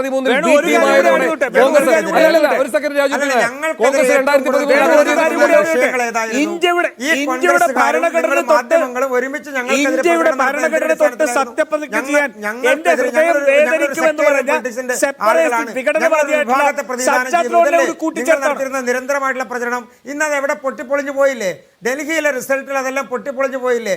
ഞങ്ങൾക്ക് അനുകൂലമായി ഡൽഹിയിലെ ഭൂരിപക്ഷം വരുന്ന മുസ്ലിം സഹോദരന്മാർ തിങ്ങിപ്പാർക്കുന്ന പ്രദേശങ്ങൾ, അവിടുത്തെ മുഴുവൻ 57%, 58% വോട്ട് മുസ്ലിം ഭൂരിപക്ഷമുള്ള പ്രദേശങ്ങൾ BJP-യുടെ MLA-മാർ ജയിച്ചു വന്നില്ലേ? ഇനി നിങ്ങൾ നിരന്തരമായി നടത്തിയിരുന്ന മറ്റൊരു പ്രചരണം എന്താണ്? CAA-യുമായി ബന്ധപ്പെട്ടുകൊണ്ട്, NPR-യുമായി ബന്ധപ്പെട്ടുകൊണ്ടെല്ലാമുള്ള പ്രചരണവും പ്രക്ഷോഭവും നിങ്ങൾ നിരന്തരമായി BJP-ക്കെതിരെ പറഞ്ഞില്ലേ? ആ പ്രദേശങ്ങളിൽ നിങ്ങളൊന്ന് നോക്കൂ. മലയാളികൾ BJP-ക്ക് എന്നും എതിരായി നിൽക്കുന്ന ആളുകളാണ്. ഇടതുപക്ഷത്തിൻ്റെ വലിയ സ്വാധീനമുള്ള സ്ഥലമാണ് ഡൽഹിയിൽ ചില പ്രദേശങ്ങൾ എന്ന് നിങ്ങൾ പറയുന്നു. ആ RK പുരത്തും മയൂർ വിഹാർ ഉൾപ്പെടെയുള്ള മലയാളികൾ തിങ്ങിപ്പാർക്കുന്ന പ്രദേശങ്ങളെല്ലാം BJP 16,000, 17,000 വോട്ടുകളുടെ ഭൂരിപക്ഷത്തിലാണ് വിജയിച്ചത്. നിങ്ങളുടെ വിജയത്തിന്റെ സ്വഭാവം പരിശോധിക്കപ്പെടേണ്ടതാണ്. അതാണ് ശ്രീ ബെൻസ്റ്റൺ ചൂണ്ടിക്കാട്ടിയത്. അത് നമുക്ക് ഈ ചർച്ച പുരോഗമിക്കുന്ന ഘട്ടത്തിൽ അതിലേക്ക് എത്താം. ഞാൻ അങ്ങനെയൊക്കെ വരാം. ഇപ്പോൾ അഡ്വക്കേറ്റ് ബേസിൽ ജോണുമുണ്ട്, ആം ആദ്മി പാർട്ടിയുടെ പ്രതിനിധി. അഡ്വക്കേറ്റ് ബേസിൽ ജോൺ, എവിടെയാണ് ആപ്പിനെ പിഴച്ചത്? ഇന്നിപ്പോ നരേന്ദ്രമോദി പറയുന്നുണ്ടായിരുന്നു നിങ്ങളുമായി ബന്ധപ്പെട്ട് ആ പ്രസംഗത്തിൽ ഏറ്റവും കാതലായ ഒരു വാചകമായി വന്നതാണ്. പല പ്രധാനപ്പെട്ട കാര്യങ്ങൾ പറഞ്ഞിട്ടുണ്ട്. അതിൽ നിങ്ങളുമായി ബന്ധപ്പെട്ട ഒരു പ്രധാനപ്പെട്ട കാര്യം, നിങ്ങൾ ഈ 2012 ഉദിച്ചുയർന്ന ഘട്ടമൊക്കെ അദ്ദേഹം ചൂണ്ടിക്കാട്ടിക്കൊണ്ടാണ് പറഞ്ഞത്. ഇത് അഴിമതിക്കെതിരെ രൂപം കൊണ്ടതാണ്, പക്ഷേ അഴിമതിയിൽ മുങ്ങിത്താണ് പോയി. ഞാൻ ഒരു ഗ്യാരണ്ടി കൂടെ നൽകുന്നു, മോദിയുടെ ഗ്യാരണ്ടിയായി. ഈ നിയമസഭ പുതിയ രൂപീകരിക്കപ്പെടുന്നു, അതിൻ്റെ സമ്മേളനത്തിൽ തന്നെ CAG-യുടെ റിപ്പോർട്ട് വയ്ക്കും എന്ന്. എന്നിട്ട് എത്ര തുകയാണോ ഇതിൽ നിന്ന് തട്ടിക്കൊണ്ടുപോയത് അവരെ മുഴുവൻ അതിന് ഉത്തരം പറയിക്കുമെന്ന്. അപ്പോൾ കേട്ടല്ലോ, ഇനി എന്തൊക്കെയാണ് കേജ്രിവാളിനെ അടക്കം കാത്തിരിക്കുന്നത് എന്ന് വ്യക്തമാണ്. നിങ്ങളെടുത്തു വെച്ച അതേ ആയുധമെടുത്ത് നിങ്ങൾക്കെതിരെ എല്ലാ പ്രഹരശേഷിയോടും ഉപയോഗിച്ച് വിജയിയായിക്കൊണ്ട് മോദി പറഞ്ഞിരിക്കുന്ന വാക്കുകൾ, നിങ്ങൾക്കതിനുള്ള മറുപടി എന്താണ്?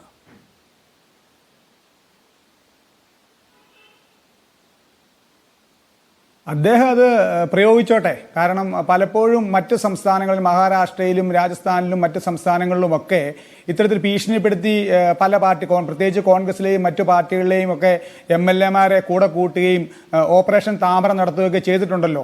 പക്ഷേ അത് അരവിന്ദ് കേജ്രിവാളിനും ആം ആദ്മി പാർട്ടിക്കും അത് ഒരു പ്രശ്നമല്ല. ഏത് രീതിയിലും നടത്തിക്കോട്ടെ, അതിനൊന്നും ഒരു കുഴപ്പമില്ല. അത് നേരിടാൻ വേണ്ടി ആം ആദ്മി പാർട്ടി ഭരണത്തിലില്ലെങ്കിലും മുഖ്യ പ്രതിപക്ഷമായി, ക്രിയാത്മകമായ പ്രതിപക്ഷമായി മുൻപോട്ട് പോകും. ആ നിലയിൽ തന്നെ മുൻപോട്ട് പോവുകയും ചെയ്യും.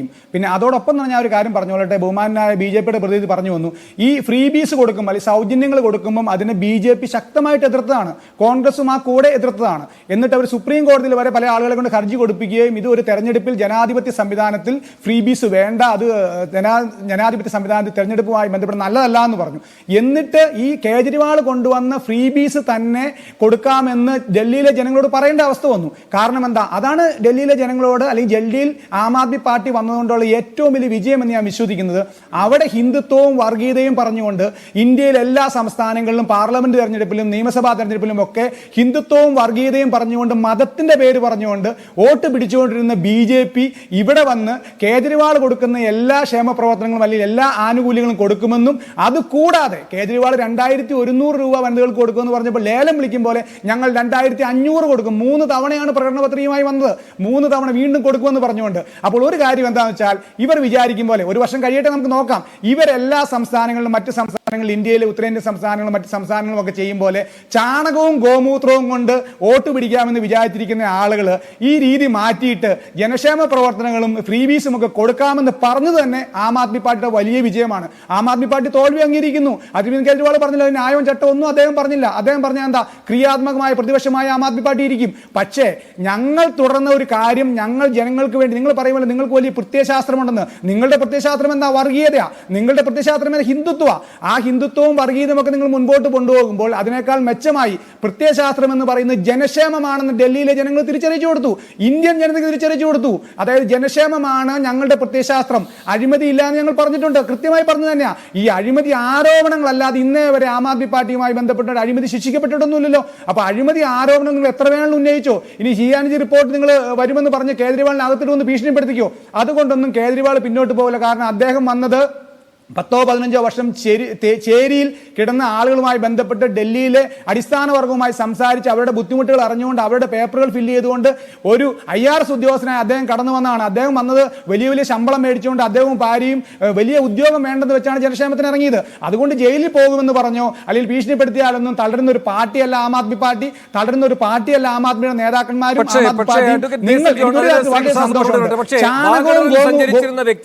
വാഗണറിൽ സഞ്ചരിച്ചിരുന്ന വ്യക്തി ഇപ്പോൾ വലിയ അകമ്പടി വാഹനങ്ങളുടെ ഒക്കെ ഘോഷത്തോടുകൂടി സഞ്ചരിക്കുക, അദ്ദേഹം താമസിക്കുന്ന സ്ഥലമെന്ന് പറയുന്നത് നിങ്ങൾക്ക് ഏറ്റവും പ്രതിരോധത്തിലായ വിഷയമാണ്. ഈ സ്ഫടിക കൊട്ടാരം എന്ന് പറയുന്ന BJPയുടെ ആക്ഷേപം, മോദി ഇന്നും അത് പറയുകയുണ്ടായി, ഈ ശീഷ് മഹൽ എന്ന് പറയുന്നത്. അപ്പോൾ ഇതൊക്കെ ജനങ്ങൾ കാണുകയാണ്. എന്ത് നിങ്ങൾ പറഞ്ഞു, എന്ത് നിങ്ങൾ പിന്നീട് പ്രവർത്തിച്ച് കാണിച്ചു. ഈ ഒരു വലിയ വ്യത്യാസം നിങ്ങൾ തന്നെ നിങ്ങളെ പ്രതിരോധത്തിലാക്കിക്കൊണ്ട് ചെയ്തില്ലേ?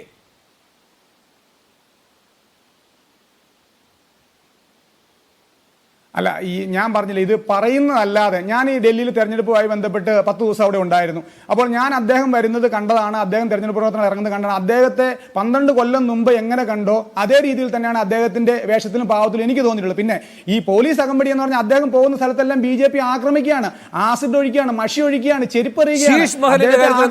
കേരളത്തിലെ മുഖ്യമന്ത്രി ഒരു ഭീഷണി അത് പറയാം. അതിനെപ്പറ്റി ആം ആദ്മി പറഞ്ഞല്ലോ, അങ്ങോട്ട് ഈ ആളുകളെ മുഴുവൻ കൊണ്ടുവന്ന് കാണിച്ചു കൊടുക്കാൻ എല്ലാ മാധ്യമങ്ങളെയും വിളിച്ചുകൊണ്ട് നമുക്ക് കാണാമെന്ന് പറഞ്ഞു. പക്ഷേ 42 ഉണ്ടാക്കിയ കെട്ടിടം ആകെ തകർന്ന് താറുമാറാകാൻ പോകുന്ന കെട്ടിടം, പല ഘട്ടങ്ങളിലായി അത് പുനരുദ്ധരിക്കണമെന്ന് പറഞ്ഞ റിപ്പോർട്ടുകൾ ഉണ്ടായിരുന്നു. അങ്ങനെയുള്ള കഥകളൊന്നും വേണ്ട. നമ്മുടെ മുന്നിൽ അത് ഒരു സ്ഫടിക കൊട്ടാരമാണ്. പ്രത്യേകിച്ചും ആം ആദ്മി പാർട്ടിയുടെ ഒരു മുഖ്യമന്ത്രി താമസിക്കുന്ന കെട്ടിടം എന്ന് പറയുമ്പോൾ നിങ്ങൾ മുന്നോട്ട് വെച്ച രാഷ്ട്രീയം മുഴുവൻ പരാജയപ്പെടുകയാണ്.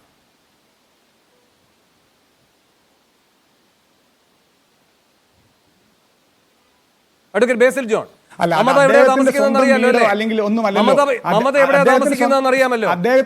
അദ്ദേഹത്തിന് സ്വന്തം അല്ല, അദ്ദേഹത്തിന് സ്വന്തം വീട്ടിൽ അദ്ദേഹത്തിന് എന്ന് വേണമെങ്കിലും അവിടുന്ന് മാറണമെന്ന് അറിയാം. അത് ഇനി BJP വന്നാലോ കോൺഗ്രസ് വന്നാലോ കൈമാറ്റം ചെയ്യപ്പെടണമെന്ന് അറിയാം. അദ്ദേഹത്തിന് സ്വന്തമൊന്നും അല്ലല്ലോ. അദ്ദേഹം വർക്കായിട്ട് ചെയ്യുന്നത്. മമത എവിടെയാണ് താമസിക്കുന്നത്? മമത എവിടെയാണ് താമസിക്കുന്നത്? അല്ല, അത് ഞാൻ പറഞ്ഞില്ല, അത്തരത്തിലൊരു നാടകമല്ല അദ്ദേഹം ഉദ്ദേശിച്ചത്. അദ്ദേഹം അത് ജെന്യുവിൻ ആയിട്ടുള്ള കാര്യമാണ് ചെയ്തത്, സർക്കാർ രീതിയിൽ തന്നെയാണ് ചെയ്തിട്ടുള്ളത്. അതെങ്ങനെയാണ് മമതയുടേത് നാടകമാണ് എന്ന് പറയാൻ കഴിയുക? മമത എത്രയോ കാലമായി അവിടെ മുഖ്യമന്ത്രി ആയിരിക്കുന്നു. അപ്പോൾ ഈ കെട്ടിടത്തിന് ഈ പറയുന്ന കാലപ്പഴക്കം ഉണ്ടാവുക, അവിടുന്ന് മാറാൻ ആലോചിക്കുക, അങ്ങനെയൊന്നും ഉണ്ടാകില്ല അല്ലേ? സ്ഫടിക കൊട്ടാരത്തിന് ജനം നൽകിയിരിക്കുന്ന മറുപടിയാണിത്. അങ്ങനെയൊക്കെ വരാം. കേജ്രിവാൾ സർക്കാർ മുതൽ പണിത് ചെയ്ത കാര്യമാണല്ലോ ഇപ്പൊ ഏറ്റവും പ്രധാനമായിട്ട് പറയുന്നത്. അദ്ദേഹം അത് സ്വന്തമാക്കിയൊന്നുമല്ലോ, അത് സർക്കാരിന്റെ മോദി എന്താ പറഞ്ഞത്? മോദി പാർലമെന്റിനകത്ത് ഈ കാര്യങ്ങൾ പറഞ്ഞു അല്ലേ? ഈ നന്ദി പ്രമേയ ചർച്ചയുടെ അല്ലേ അതിന്റെ മറുപടി പ്രസംഗത്തിൽ ഈ ശീഷ് മഹലിനെ പറ്റി പറഞ്ഞില്ലേ? നിങ്ങൾ കേട്ടില്ലേ? ഇനി അവിടുത്തെ പ്രചാരണ റാലികളിൽ പറഞ്ഞില്ലേ? എന്താ പറഞ്ഞത് മോദി? എനിക്കും ഇങ്ങനെ ഉണ്ടാക്കാമായിരുന്നു, പക്ഷേ ഈ തെരുവുകളിലെ കുടിലുകളിൽ കഴിയുന്നവരോട് പ്രവർത്തകരായ നിങ്ങൾ പോയി പറയണം. നിങ്ങൾ തന്നെയാണ് അവിടെ മോദി, നിങ്ങൾ പറയണം ഞങ്ങൾ അതിനു വേണ്ടിയിട്ടല്ല ഭരണത്തിലിരിക്കുന്നത് എന്ന്. എത്ര നേരിട്ട് മനസ്സിലാക്കാവുന്ന രാഷ്ട്രീയമാണ് പറയുന്നത് മോദിയാണെങ്കിലും പറഞ്ഞ കാര്യം ജനങ്ങളെ സ്വാധീനിക്കുന്നു എന്ന് നാം പരിശോധിക്കേണ്ടേ ബേസിലെ? അത് ആരാണ് ഉണ്ടാക്കിയത് ആ സാഹചര്യം? ആം ആദ്മിക്ക് വേണ്ടിയിട്ട് ആര് ആം ആദ്മിക്ക് വേണ്ടി ആര് പ്രവർത്തിക്കുന്നു എന്ന ബോധ്യമാണ് അതുവഴി അല്ല എന്ന ബോധ്യം കേജ്രിവാളിനെ തന്നെ ആയുധമാക്കിക്കൊണ്ട് മോദി ചെയ്തില്ലേ?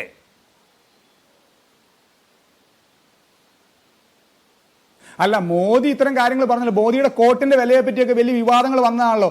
അദ്ദേഹം ഇത്തരം കാര്യങ്ങളിൽ വളരെ വളരെ കൺവീനിയൻസ് ചെയ്യാൻ വേണ്ടി അല്ലെങ്കിൽ വലിയ ഗീർവാണങ്ങൾ അടിക്കാൻ വേണ്ടി അതിജീവിക്കാനുള്ള അവകാശം നിങ്ങളിൽ നിന്ന് എടുത്തു മാറ്റിക്കൊണ്ടല്ലോ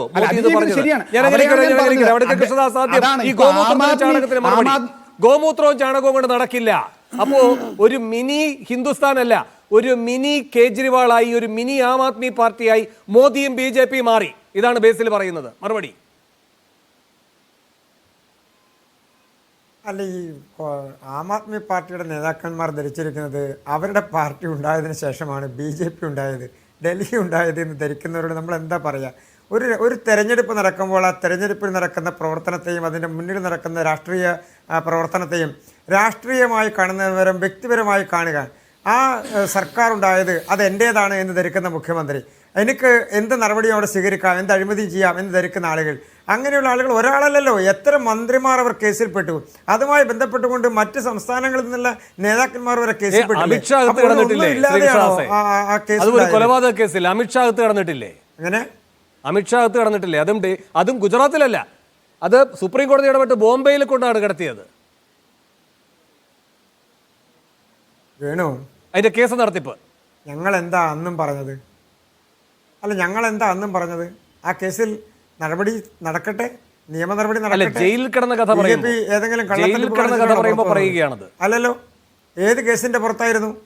ഏത് കേസിന്റെ പുറത്തായിരുന്നു? എത്ര നാൾ വിവാദമുണ്ടാക്കിയതിന്റെ പേരിൽ? ഇപ്പോൾ കേരളത്തിലെ മാധ്യമങ്ങൾ BJP ജയിക്കുന്ന നിയമസഭാ തെരഞ്ഞെടുപ്പുകളെ സംബന്ധിച്ച് ആദ്യം മുതൽ എന്താ പറയാറുള്ളത്? ഇന്നെന്താ പറഞ്ഞത്? ഇന്നലെ എന്താ പറഞ്ഞത്? ഇന്ന് രാവിലെ 8 മണിക്ക് മുമ്പ് എന്താ പറഞ്ഞത്? മഹാരാഷ്ട്രയിലെ തെരഞ്ഞെടുപ്പ് വന്നപ്പോൾ എന്താ പറഞ്ഞത്? ഹരിയാനയിലെ തെരഞ്ഞെടുപ്പിൻ്റെ റിസൾട്ടിന് എന്താ പറഞ്ഞത്? അപ്പോൾ പ്രചരണങ്ങൾ പല രീതിയിലുണ്ടാകുമെന്നേ. അത് മാധ്യമങ്ങളുടെ ഭാഗത്തുനിന്നുണ്ടാകും, രാഷ്ട്രീയ പാർട്ടികളുടെ ഭാഗത്തുനിന്നുണ്ടാകും, എതിർ രാഷ്ട്രീയ പാർട്ടികളുടെ ഭാഗത്തുനിന്നുണ്ടാകും, പ്രതിപക്ഷത്തിന്റെ ഭാഗത്തുനിന്നുണ്ടാകും. അതിന്റെ സഹിഷ്ണുതയോടെ കണ്ടുകൊണ്ട് ജനങ്ങളുടെ ഇടയിൽ പ്രവർത്തിച്ച് വീണ്ടും മുന്നോട്ട് പോകും. ഡൽഹിയിലേക്ക് എത്തിയപ്പോ ടാക്സ് ഇളവ് ഉൾപ്പെടെയുള്ള കാര്യങ്ങളിലേക്കായി അവിടെ ഈ കേജ്രിവാൾ എന്താണോ കൊടുത്തത് അത് ഉറപ്പ് നൽകുമെന്ന ഗ്യാരണ്ടി വാഗ്ദാനമായി ഇത്തരത്തിൽ അല്ല, എനിക്ക് ആ തരത്തിലുള്ള ഒരു സബ്സ്റ്റാൻഡേർഡ് പൊളിറ്റിക്കൽ ആരോപണങ്ങളോട് മറുപടി പറയാൻ ബുദ്ധിമുട്ടാണ്. നിങ്ങൾക്ക് എന്ത് ഭാഷയും ഉപയോഗിക്കാം, എനിക്കതിന് മറുപടി പറയാൻ കുറച്ച് ബുദ്ധിമുട്ടാണ്. ഞങ്ങളൊരു ഇന്ത്യ ഭരിക്കുന്ന രാഷ്ട്രീയ പാർട്ടിയാണ്. ഗോമൂത്രവും ചാണകവും മോശം ഭാഷയാണോ? അല്ല, ഞാൻ അങ്ങയോട് ആ വിഷയത്തിൽ തർക്കിക്കാനില്ലെന്ന്. അങ്ങക്ക് അത് മോശമാണെങ്കിൽ മോശമാണെന്നോ നല്ലതാണെങ്കിൽ നല്ലതാണെന്നോ ധരിക്കാനോ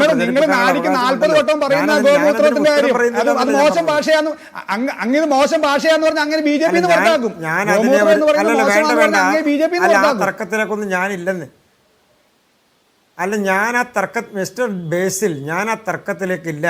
അങ്ങേക്കത് ഏത് തരത്തിൽ വേണമെങ്കിലും അങ്ങയുടെ പാർട്ടിയുടേതായി പ്രചരിപ്പിക്കാം. ഞങ്ങൾ വെക്കുന്ന രാഷ്ട്രീയ അജണ്ടയും ഞങ്ങൾ വെക്കുന്ന പദ്ധതികളും ജനങ്ങൾ അംഗീകരിക്കുമ്പോൾ ജനങ്ങൾ ഞങ്ങളെ ജയിപ്പിക്കും. അതിൽ നല്ല ആത്മവിശ്വാസമുള്ള പാർട്ടിയാണ് BJP. ഞങ്ങൾ എത്രയോ കാലം കാത്തിരുന്നു. ഞങ്ങൾ എത്രയോ കാലം ഡൽഹിയിൽ കാത്തിരുന്നു. 93-ലെ സർക്കാരിന് ശേഷം 98-ൽ അത് പോയതിന് ശേഷം ഞങ്ങൾ 27 കൊല്ലം കാത്തിരുന്നില്ലേ? ഞങ്ങൾ നിരന്തരമായി പ്രവർത്തിച്ചില്ലേ? ഞങ്ങൾ ഡൽഹി വിട്ടു പോയോ? നിങ്ങൾ 5 വർഷക്കാലം കൊണ്ട് അഴിമതി ഡൽഹിയിൽ അതിനു മുൻപ് എത്രയോ BJP സർക്കാരുകളുണ്ടായിരുന്നു, എത്രയോ മുഖ്യമന്ത്രിമാരുണ്ടായിരുന്നു. അവരാരെങ്കിലും ആരോപണം കേട്ടോ? ഡൽഹിയിൽ മണിമാളിക പണിതോ? ഇല്ലല്ലോ. BJP മുഖ്യമന്ത്രിമാർ ഇപ്പോൾ എത്ര സംസ്ഥാനങ്ങളിൽ ഭരിക്കുന്നു? അവരാരെങ്കിലും മണിമാളിക പണിതോ? ഇനി ഒന്നും വേണ്ട. BJPയുടെ രാഷ്ട്രീയ ഒപ്പോണൻ്റാണല്ലോ കോൺഗ്രസ്സുകാർ. അവർ കൊണ്ട് മണിമാളിക പണിതോ? ഏതെങ്കിലും സംസ്ഥാനത്ത് മുഖ്യമന്ത്രിമാർ, കേരളത്തിലെ മുഖ്യമന്ത്രി പണിതോ? ഇതൊക്കെ BJPക്കെതിരെ എത്രയോ പറയേണ്ട മുഖ്യമന്ത്രിമാരും ആളുകൾ ഇരിക്കുന്ന രാഷ്ട്രീയ നിങ്ങൾ ചെയ്തൊരു കാര്യത്തെക്കുറിച്ച് ബഹുമാനപ്പെട്ട ചോദിച്ചപ്പോൾ 5 കൊല്ലക്കാലം കൊണ്ട് നിങ്ങൾ നടത്തിയ അഴിമതിയുടെ അടിസ്ഥാനത്തിലാണ്. കേട്ടില്ല വേണു? അല്ല, പണിത ഒരാളുണ്ട്, ചന്ദ്രശേഖർ റാവു. അയാളെ എവിടെ ഇരുത്തണമെന്ന് തെലങ്കാനയിലെ ജനത തീരുമാനിച്ചതും നാം കണ്ടതാണ്. ഞാൻ വേഗം ഒരു ഇടവേളയിലേക്ക് പോവുകയാണ്. ചെറിയൊരു ഇടവേള. തൂത്തെറിഞ്ഞോ തലസ്ഥാനം എന്ന സ്പെഷ്യൽ എഡിഷൻ ചർച്ച തുടരുകയാണ്. ശ്രീ ബെൻസ്റ്റൺ ജോൺ, ഇവിടെ ഇപ്പോൾ ഈ ലോക്സഭയിൽ 50% മീതെയൊക്കെ വോട്ട് വിഹിതം കിട്ടുക, അതേസമയം 93 മുതലുള്ള സോളിഡായിട്ടുള്ളൊരു വോട്ട് ബാങ്കിൽ തന്നെ വോട്ട് വിഹിതവുമായി നിയമസഭകളിൽ നിൽക്കുക BJPയുടെ അവസ്ഥ 35-38 ഇടയിൽ. ഇതാണല്ലോ കണ്ടുകൊണ്ടിരുന്നത്. ഇപ്പോൾ 2014-ലും 2019-ലും മോദി തരംഗമുള്ളപ്പോഴും അതിനോട് മുഖം തിരിഞ്ഞു നിൽക്കുന്നു ഡൽഹി. അതും നാം കണ്ടതാണ് 15-ലും 20-ലും അല്ലേ? അപ്പോൾ ഇതൊക്കെയുണ്ട് സാഹചര്യം. പക്ഷേ ഇപ്പോൾ ഒരു പുതിയ മാറ്റം അവർ നടത്തുന്നു. അത് ഈ ഗോമൂത്രം ചാണകം എന്നുള്ളതിൽ മാത്രം നമുക്ക് ചുരുക്കിക്കൂടാ. അങ്ങ് നേരത്തെ പറഞ്ഞതുപോലെ ഈ നയം മാറ്റമുണ്ട്. ഫ്രീ ബീസിലേക്ക് വരുന്നു. 2500 രൂപ സ്ത്രീകൾക്ക്, അതുപോലെ തന്നെ 500 രൂപയ്ക്ക് ഗ്യാസ് സിലിണ്ടർ. ഞാൻ ഒന്ന് രണ്ട് കാര്യങ്ങളൊന്ന് പറയുകയാണ്, പ്രേക്ഷകർക്ക് കൂടെ അറിയാൻ വേണ്ടിയിട്ടാണ്, അല്ലാതെ ചോദ്യം വലുതാക്കുകയല്ല. ഈ ഓട്ടോറിക്ഷ ഡ്രൈവർമാർക്കും ഈ റിക്ഷക്കാർക്കുമൊക്കെ 10 ലക്ഷമൊക്കെ വരുന്ന ആരോഗ്യ സുരക്ഷാ പദ്ധതി. പിന്നെ വലിയ ചുവടുമാറ്റങ്ങളുണ്ട്. ഈ ചേരികൾ മുഴുവൻ പൊളിക്കുമെന്നൊക്കെയാണ് പറഞ്ഞിരുന്നത്. അങ്ങനെയല്ല. അത് ഒരു ഉറപ്പാക്കും അവിടെ താമസ സൗകര്യം. 1500-ലധികം വീടുകളുടെ താക്കോൽദാനമൊക്കെ നടത്തുന്നു. മോദി തന്നെ ആ കാര്യങ്ങളിൽ ഇടപെടുന്നു. കൂടാതെ ഈ പറയുന്ന ഇടത്തരക്കാരെ സ്വാധീനിക്കാൻ വേണ്ടി ശമ്പള കമ്മീഷൻ, 8ാം ശമ്പള കമ്മീഷനെ പ്രഖ്യാപിക്കുന്നു. ടാക്സ് ആനുകൂല്യങ്ങൾ കൊടുക്കുന്നു. അങ്ങനെ ഈ 50-ന് മീതെ എത്തുന്ന വോട്ട് ഷെയർ 35-നും 38-നും ഇടയിൽ കിടക്കുന്നത്, ആ ഗ്യാപ്പ് പിടിക്കണം. അത് ആം ആദ്മി പാർട്ടിയെ ദുർബലമാക്കിക്കൊണ്ടേ ചെയ്യാൻ കഴിയും. അപ്പോൾ അവരുടെ രീതികൾ എന്താണോ അത് പിന്തുടരേണ്ടടുത്ത് അത് പിന്തുടരുക. ഇനി മറ്റ് സംസ്ഥാനങ്ങൾ ചെയ്ത കാര്യങ്ങൾ ഇവിടെയും ചെയ്യുന്നുണ്ട്. ചില സീറ്റുകളിൽ ആപ്പിനെ ദുർബലമാക്കാൻ വേണ്ടി ഇപ്പോൾ MIM 2 സ്ഥലങ്ങളിൽ പ്രധാന കക്ഷികളായി എന്ന് പറയുന്നുണ്ട് ആപ്പിനെ തോൽപ്പിക്കുന്നതിന്. BJP ആഗ്രഹിക്കാതെ തന്നെ കോൺഗ്രസ് ഏതാണ്ട് 13 ഇടങ്ങളിൽ ആപ്പിനെ തോൽപ്പിക്കുന്നു. അതുപോലെ തന്നെ ഈ ഹരിയാന പ്രശ്നം വരുമ്പോൾ ആ മേഖലയിലുള്ള ആളുകളുടെ വോട്ടുകൾ കിട്ടുന്നതിന് വേണ്ടി ഹരിയാനയെ അപമാനിക്കുന്നു എന്നൊരു നറേറ്റീവുമായി മോദി ഇറങ്ങുന്നു. ജാട്ട് വോട്ടുകൾ, അത് ഈ പറയുന്ന കർഷക മേഖല മുഴുവൻ BJPക്ക് എതിരായതാണ്. അത് തിരികെ വരുന്ന ഘട്ടം നാം കാണുന്നു. ഗുജ്ജർ വിഭാഗങ്ങൾ തിരികെ വരുന്നു. അപ്പോൾ ഈ പൂർവാഞ്ചൽ, അതുപോലെ തന്നെ ഈ പറയുന്ന ഈ ബീഹാറിൽ നിന്ന് വരുന്ന വിഭാഗങ്ങൾ, ഇതെല്ലാം ഇങ്ങനെ എല്ലാ മേഖലകളിൽ നിന്നുമുള്ള ആളുകളെ ഉൾപ്പെടുത്തുക. ആ മിനി ഹിന്ദുസ്ഥാൻ എന്നപ്പോൾ വെറുതെ പറഞ്ഞതല്ല. ബീഹാറിൽ നിന്നുള്ള ആളുകൾ അവിടെ വരുന്നുണ്ട്. അപ്പോൾ അതുകൊണ്ട് LJPക്കും അതുപോലെ തന്നെ ഈ നിതീഷിൻ്റെ പാർട്ടിക്കും അവിടെ സീറ്റ് കൊടുക്കുന്നു. രണ്ടുപേരും തോറ്റുപോയെങ്കിലും ആയിക്കോട്ടെ. അതുപോലെ തന്നെ യോഗി ഇറക്കുന്നു ഈ പൂർവാഞ്ചലുമായി ബന്ധപ്പെട്ട കാര്യങ്ങൾക്ക്. അപ്പോൾ ഇങ്ങനെ ഡൽഹിയിൽ ആം ആദ്മി പാർട്ടിയെ ഇല്ലാതാക്കുന്നു എന്ന് മാത്രമല്ല, ആം ആദ്മി പാർട്ടിന് രാജസ്ഥാനിലേക്കോ മധ്യപ്രദേശിലേക്കോ ഒന്നും വളരാതെ തടയുക. പഞ്ചാബിൽ ഇനി അടുത്തതായി അവരെ ഇല്ലായ്മ ചെയ്യുക. ഇങ്ങനെ വലിയ പദ്ധതി ഡൽഹിയിൽ ഒതുങ്ങാതെ ഒരു വലിയ പദ്ധതി വിജയകരമായി നടപ്പാക്കിയിട്ടില്ലേ? തിരിച്ചടി ഉണ്ടായിട്ടുണ്ട്. അങ്ങ് നേരത്തെ പറഞ്ഞ പോലെ ന്യൂനപക്ഷ മേഖലയിൽ മുന്നേറ്റം ഉണ്ടാക്കാൻ കഴിഞ്ഞില്ല. പക്ഷേ 2 സീറ്റുകൾ ജയിക്കാൻ കഴിഞ്ഞിട്ടുണ്ട്. അപ്പോൾ അവിടെയും ചൂടുമാറ്റം ദൃശ്യമാണ്. അവർ ഗൗരവത്തിലെടുക്കേണ്ടത് ഈ പട്ടിക വിഭാഗ സംവരണ മണ്ഡലങ്ങളിലാണ്. അത് ആ മണ്ഡലങ്ങളിൽ വലിയ സ്വീപ്പ് തന്നെയാണ് ആം ആദ്മി പാർട്ടിക്ക് ഉള്ളത്. അത് UP ഒരു തിരിച്ചടിയായി BJPക്ക് ലോക്സഭാ തെരഞ്ഞെടുപ്പിൽ വന്നിട്ടുണ്ടെങ്കിൽ ആ വിഭാഗങ്ങൾ ഇപ്പോഴും തിരികെ വരാതെ നിൽക്കുന്നുവെന്ന യാഥാർത്ഥ്യം ഓർമ്മിപ്പിക്കുന്നുണ്ട്. അപ്പോൾ ഇങ്ങനെയൊക്കെയുണ്ട്. ഇതെല്ലാം ആസൂത്രണം ചെയ്തുകൊണ്ടുള്ള ഒരു വലിയ തെരഞ്ഞെടുപ്പ് എഞ്ചിനീയറിംഗ് അല്ലേ ഡൽഹിയിൽ നടന്നത്? തീർച്ചയായും അത് തന്നെയാണ് നമ്മൾ ഈ BJPയുടെ ഈ തെരഞ്ഞെടുപ്പ് വിജയത്തിൽ ഏറ്റവും കൂടുതൽ അപ്രീഷിയേറ്റ് ചെയ്യേണ്ട ഒരു ഫാക്ടർ. ന്യൂനപക്ഷ ഏരിയകളിൽ പോലും എന്നെ സംബന്ധിച്ചിടത്തോളം വളരെ വ്യക്തമായൊരു മുന്നേറ്റം നടത്താൻ BJPക്ക് സാധിച്ചിട്ടുണ്ട്. അത് സീറ്റുകളുടെ കാര്യത്തിൽ അത്രയും വന്നിട്ടില്ല എങ്കിൽ പോലും വോട്ട് ഷെയറിന്റെ കാര്യത്തിലും പലയിടത്തും മാർജിനും ഒക്കെ നമ്മൾ ശ്രദ്ധിച്ചാൽ അവരുടെ ഒരു മുന്നേറ്റം പലയിടത്തും വളരെ വ്യക്തമാണ്. അതിൽ ഈ വേണു പറഞ്ഞതുപോലുള്ള മറ്റുള്ള ചില ഫാക്ടേഴ്സ് ഉണ്ട്. ചെറിയ പാർട്ടികൾ മത്സരിച്ചു. ഇപ്പം നമ്മൾ തന്നെ നോക്കിക്കഴിഞ്ഞാൽ 2020-ഉം 2025-ഉം നോക്കിക്കഴിഞ്ഞാൽ മുസ്ലിം കാൻഡിഡേറ്റ്സിന്റെ എണ്ണം ഇലക്ഷനിൽ നേരെ ഡബിൾ ആവുകയാണ് ചെയ്തത്. ആം ആദ്മി പാർട്ടിയുടെ നമ്പർ ഓഫ് മുസ്ലിം കാൻഡിഡേറ്റ്സ് അതേപോലെ നിന്നു. പക്ഷേ മുസ്ലിം കാൻഡിഡേറ്റ്സിന്റെ എണ്ണം ഡബിൾ ആയിട്ടുണ്ട് ഈ ഇലക്ഷനിൽ. അപ്പോൾ ഇങ്ങനെയുള്ള വോട്ട് സ്പ്ലിറ്റിംഗ് ഇതൊക്കെ വരും ദിവസങ്ങളിൽ നമുക്ക് ചർച്ചയ്ക്ക് വിധേയമാക്കേണ്ട കാര്യങ്ങൾ തന്നെയാണ്. പക്ഷേ ഈ ഒരു എഞ്ചിനീയറിംഗ് അത് തന്നെയാണ് എക്സാക്ട്ലി ഇവിടെ നടന്നിരിക്കുന്നത്. അത് നമ്മൾ ഇപ്പം പറഞ്ഞ പല കമ്മ്യൂണിറ്റീസ് എന്ന് പറയുന്നതും ഇവിടുത്തെ സ്ട്രോങ് കമ്മ്യൂണിറ്റീസ് ആണ്, വളരെ അണ്ടർസ്റ്റുഡ് ആയിട്ടുള്ളൊരു കാര്യമാണ്. അവരിലേക്ക് ഇറങ്ങി ചെന്നാൽ അത് പലതും ആം ആദ്മി പാർട്ടിയോട് മുൻ വർഷങ്ങളിൽ അടുത്തിട്ടുള്ള വിഭാഗങ്ങളാണ്. അതിനെ തിരിച്ച് എടുക്കുക, അവർക്കുള്ള ഗ്യാരണ്ടീസ് വളരെ വ്യക്തമായി അവരെ മനസ്സിലാക്കുക, പ്രത്യേകിച്ച് ചേരി പ്രദേശങ്ങളിലൊക്കെ അതിനുള്ള വർക്ക് അവിടെ നടന്നു. നമ്മൾ പലപ്പോഴും ഇൻസിഗ്നിഫിക്കൻ്റ് എന്ന് കണ്ടേക്കാവുന്നത് പോലും ഇപ്പം രാജസ്ഥാൻ ഉപമുഖ്യമന്ത്രിയുടെ സെയിം കാസ്റ്റ് എന്ന് പറയുന്നത് ഇവിടെ 1% താഴെയുള്ള ഒരു വിഭാഗമാണ്. എന്നാൽ അദ്ദേഹമാണെങ്കിലും ഇവിടെ വരുമ്പോൾ അവരുടെ കൂടെ മണിക്കൂറുകൾ സ്പെൻഡ് ചെയ്ത് ഒരു 500 പേരെ ഉള്ളൊരു മീറ്റിംഗ്, പക്ഷെ അദ്ദേഹം അവിടെ മണിക്കൂറുകൾ സ്പെൻഡ് ചെയ്ത് അവരോട് കൂടെ സംസാരിക്കുന്നു. അനേക കണക്കിനാണ് അവർ ഡ്രോയിങ് ബോർഡ് മീറ്റിംഗ്സ് എന്ന് പറഞ്ഞ് ചെറിയ മീറ്റിംഗ്സ് RSSന്റെയും BJPയുടെയും ഒക്കെ ഗ്രൗണ്ട് ലെവൽ വർക്കേഴ്സ് ആളുകളുടെ വീടുകളിൽ സന്ദർശിച്ച് അവർക്ക് ഒരു ഇൻട്രോഡ് ഉണ്ടാക്കാമെന്ന് അവർ ഐഡന്റിഫൈ ചെയ്ത മേഖലകളിൽ സന്ദർശിച്ച് വീട്ടിൽ റൂമിൽ എല്ലാവരുടെയും കൂടെ ഇരുന്ന് സംസാരിച്ച് അത്തരത്തിലുള്ള വളരെ ക്ലോസ് ഇന്റർവെൻഷൻ റിപ്പോർട്ടിൽ കൗതുകരമായി കണ്ടത് 5000-ഓളം അത്ര മീറ്റിംഗുകൾ. അതിൽ പ്രധാനമായും ഒരു പങ്കാളിയായിരുന്ന ആൾ രാജീവ് ചന്ദ്രശേഖറാണ് അത്രേ. ബെൻസനോട് വായിച്ചിട്ടുണ്ടാകുമല്ലോ, അങ്ങ് പറഞ്ഞോളൂ. അതെ അപ്പം ഇത്തരത്തിലുള്ള വളരെ സ്മാർട്ട്ലി എഞ്ചിനീയർഡ് ആയിട്ടുള്ള ഒരു സിസ്റ്റമാണ് ഇവിടെ വർക്ക് ചെയ്തത്. ഇത് പലയിടത്തും കോൺഗ്രസ് ചെയ്യുന്നത് നമ്മൾ കണ്ടു. കാരണം ഇതൊരു അത്രയ്ക്ക് ക്ലോസ്ലി ഫൈറ്റ് ചെയ്ത ഒരു ഇലക്ഷൻ ആയിരുന്നു ഇവിടെ. കോൺഗ്രസിന് ഇപ്പോൾ വോട്ട് ഷെയറിന്റെ കാര്യത്തിലൊക്കെ ഒരു വലിയ മുന്നേറ്റമൊന്നും ഉണ്ടാക്കാൻ സാധിച്ചില്ലെങ്കിൽ അവർ വളരെ വിസിബിൾ ആയിരുന്നു. ഞാനത് പല മുൻ ചർച്ചകളിലും ഈ ഒരു സമയത്ത് നമ്മൾ കണ്ടത് വെച്ച് പറഞ്ഞതാണ്. കോൺഗ്രസ് വളരെ വിസിബിൾ ആയിരുന്നു പലയിടത്തും. 3 പേരും തന്നെ പലയിടത്തും വിസിബിൾ ആയിരുന്നു. പക്ഷേ ഓരോരുത്തരുടെയും ഗ്രൗണ്ട് ലെവൽ സ്ട്രെങ്ത് ഡിഫറെന്റ് ആണ്. ആം ആദ്മി പാർട്ടിക്ക് ഒരു വോളണ്ടിയർ സിസ്റ്റം ഉണ്ട്, എന്നാൽ BJPക്ക് വളരെ വ്യക്തമായി ട്രൈഡ് ആൻഡ് ടെസ്റ്റഡ് ആയിട്ടുള്ള ഒരു സിസ്റ്റവും ഏറ്റവും ഉപരിയായിട്ട് ഇപ്പം നമ്മൾ ഈ ചർച്ചയുടെ ആദ്യഘട്ടത്തിൽ സംസാരിച്ച പോലെ തന്നെ എവിടെ എന്ത് വർക്ക് ചെയ്യുമെന്ന് മനസ്സിലാക്കി കറക്ഷൻസ് വരുത്തുവാനുള്ള ഒരു ഓപ്പൺനെസ് ആ സിസ്റ്റത്തിൽ നമ്മൾ കാണുന്നുണ്ട്. അതിപ്പോൾ നമ്മൾ മഹാരാഷ്ട്ര ഇലക്ഷൻ, ഈ ഇലക്ഷൻസ് ഒക്കെ ഇതിന് മുമ്പ് നടന്ന ഇലക്ഷൻസും അനലൈസ് ചെയ്യുമ്പോൾ നമ്മളൊക്കെ ഏറ്റവും കണ്ടൊരു കാര്യം എന്ത് തന്നെയാണ്, നരേന്ദ്രമോദി എന്ന് പറഞ്ഞൊരു ഫിഗർ ഇല്ലാതെയും BJPക്ക് ഇലക്ഷൻസ് വിജയിക്കാം എന്ന രീതിയിലേക്ക് അവരുടെ മിഷനറി മാറുന്നു. അതും എപ്പോഴാണ് 2024 ലോക്സഭാ തെരഞ്ഞെടുപ്പിൽ അവർ പോലും ആലോചിക്കാത്ത തരത്തിലുള്ള ഒരു തിരിച്ചടി നേരിട്ടതിന് ശേഷം, ഒരു വീക്ക് ഗവൺമെന്റ് ആയിരിക്കുമെന്നുള്ള എല്ലാവരുടെയും പ്രഡിക്ഷൻസിന് ശേഷം, RSSൽ നിന്ന് ഓപ്പൺ ആയിട്ട് അഡ്മിറ്റ് ചെയ്തിട്ടെങ്കിലും പോലും ഒരു അകൽച്ച ഉണ്ടായ ഒരു തെരഞ്ഞെടുപ്പിന് ശേഷം ആ കറക്ഷൻസ് ഇപ്പോൾ ഹരിയാനയിലും മറ്റ് പല ഇലക്ഷൻസ് നമ്മൾ കണ്ടത് RSS ഗ്രൗണ്ടിൽ ഇറങ്ങി മുൻകാലങ്ങളൊന്നും ഇല്ലാത്തതുപോലെ പലപ്പോഴും ഒരു കൾച്ചറൽ ഓർഗനൈസേഷൻ, ഐഡിയോളജി എന്ന് പറഞ്ഞു നിന്ന് മാറി നിന്ന് പല ഘട്ടങ്ങളിലും, അത് ഡൽഹിയിലാണ് ഏറ്റവും വ്യക്തമായിട്ട് നമ്മൾ പല ഘട്ടങ്ങളിൽ കണ്ടിട്ടുള്ളത്. കാരണം ഒരു ഇൻഫോർമൽ കണക്കുകൾ പ്രകാരം 2200ഓളം ശാഖകളാണ് ഈ ഡൽഹി എന്ന് പറയുന്ന ഒരു കൊച്ചു സ്ഥലത്ത് RSS ഉണ്ട് എന്നുള്ളതാണ് പറയുന്നത്. ഇത് 1937 ഏകദേശം 6 എണ്ണം മാത്രമായിരുന്നു. 47 പാർട്ടിഷൻ കഴിഞ്ഞ് ഡൽഹിയുടെ ഒരു ജോഗ്രഫി, ഒരു സോഷ്യൽ ജോഗ്രഫിയെ മാറുന്ന സമയത്ത് ഇത് 100ലേറെ ആയി വളരുന്നു. പിന്നീട് അതിന്റെ വളരെ സ്റ്റഡി ആയിട്ടുള്ള ഒരു ഗ്രോത്ത് നമ്മുടെ ഇവിടുത്തെയൊക്കെ പാർക്കുകളിലും ഒക്കെ ഒരു മോർണിംഗ് വാക്കിന് പോയി കഴിഞ്ഞാൽ ഇന്നും കാണുന്ന ഒരു കാഴ്ചയാണ്. വളരെ ചിട്ടയായി ഇങ്ങനെ പ്രവർത്തിക്കുന്ന ഒരു ഗ്രൂപ്പ്. എന്നാൽ ഇവരൊരു കൾച്ചറൽ ഓർഗനൈസേഷൻ എന്ന് പലപ്പോഴും മാറി നിൽക്കുന്നു. വോട്ടിന്റെ കാര്യത്തിലുണ്ടെങ്കിലും അതിനെ BJPക്ക് പല വോട്ടാക്കി മാറ്റാനുള്ള തരത്തിലുള്ള ഗ്രൗണ്ടിൽ ഇറങ്ങിയുള്ള പ്രവർത്തനങ്ങൾ ചില കാലഘട്ടങ്ങളിൽ മിസ്സിംഗ് ആയിരുന്നു. എന്നാൽ അതിനെയൊക്കെ കറക്റ്റ് ചെയ്യുന്ന രീതിയിലേക്ക് എല്ലാവരെയും ഇൻവോൾവ് ചെയ്യിപ്പിച്ചുകൊണ്ട് ഇതിനെ നമ്മൾ സംസാരിച്ച പോലെ ഏറ്റവും പ്രധാനമായിട്ട് അവർ സംസാരിച്ച വിഷയങ്ങൾ ഇത് വേറെങ്ങും ഡൽഹിയിൽ ഇതല്ല, ഡൽഹി ഒരു ഡൈവേഴ്സ് സൊസൈറ്റി ആണെന്ന് പറഞ്ഞുകൊണ്ട് മാത്രമല്ല, നമ്മൾ 2019ലും 2020ലും ഡൽഹിയിൽ BJP സംസാരിച്ച വിഷയങ്ങൾ വളരെ വ്യത്യസ്തമാണ്. ഏറ്റവും വർഗീയപരമായി സംസാരിച്ച് കപിൽ ശർമ്മയുടെയൊക്കെ പ്രസംഗങ്ങളൊക്കെ നമ്മൾ കണ്ടതാണ്. റയറ്റ്സിലേക്ക് പോലും നയിച്ച പ്രസംഗങ്ങൾ അതെല്ലാം മാറിയ രീതിയിൽ 23,000 വോട്ടിന്റെ ഭൂരിപക്ഷത്തിലാണ് ബെൻസ്റ്റൺ. കാറ്റ് മാറുന്നത് കാണുന്നത് കണ്ടോ? ഹിന്ദുത്വ പറഞ്ഞില്ല. അതെ അതെ. അപ്പോൾ അത്തരത്തിലുള്ള ഒരു കറക്ഷൻസ് വരുത്താനുള്ള ഒരു ഓപ്പൺനെസ്സും ഈ സിസ്റ്റത്തിൽ അത് ഈ എല്ലാ രാഷ്ട്രീയ പാർട്ടികൾക്കും പഠിക്കുവാൻ പറ്റും. പ്രത്യേകിച്ച് കോൺഗ്രസിന് അവർ ഒരുപാട് ശ്രമിക്കുന്നുണ്ട് ഗ്രൗണ്ട് ലെവലിൽ ഡൽഹിയിൽ ഒരു മാറ്റം വരുത്താൻ അവരുടെ സംഘടന ഒരു സ്ട്രക്ചറിൽ. അത് അവർക്ക് പഠിക്കാൻ പറ്റുന്ന ഒരു വലിയൊരു ലെസൺ തന്നെയാണ് ഒരുപക്ഷെ ഇത്തരത്തിലുള്ള ഈ ഒരു ഗ്രൗണ്ട് ലെവൽ എഞ്ചിനീയറിംഗ്.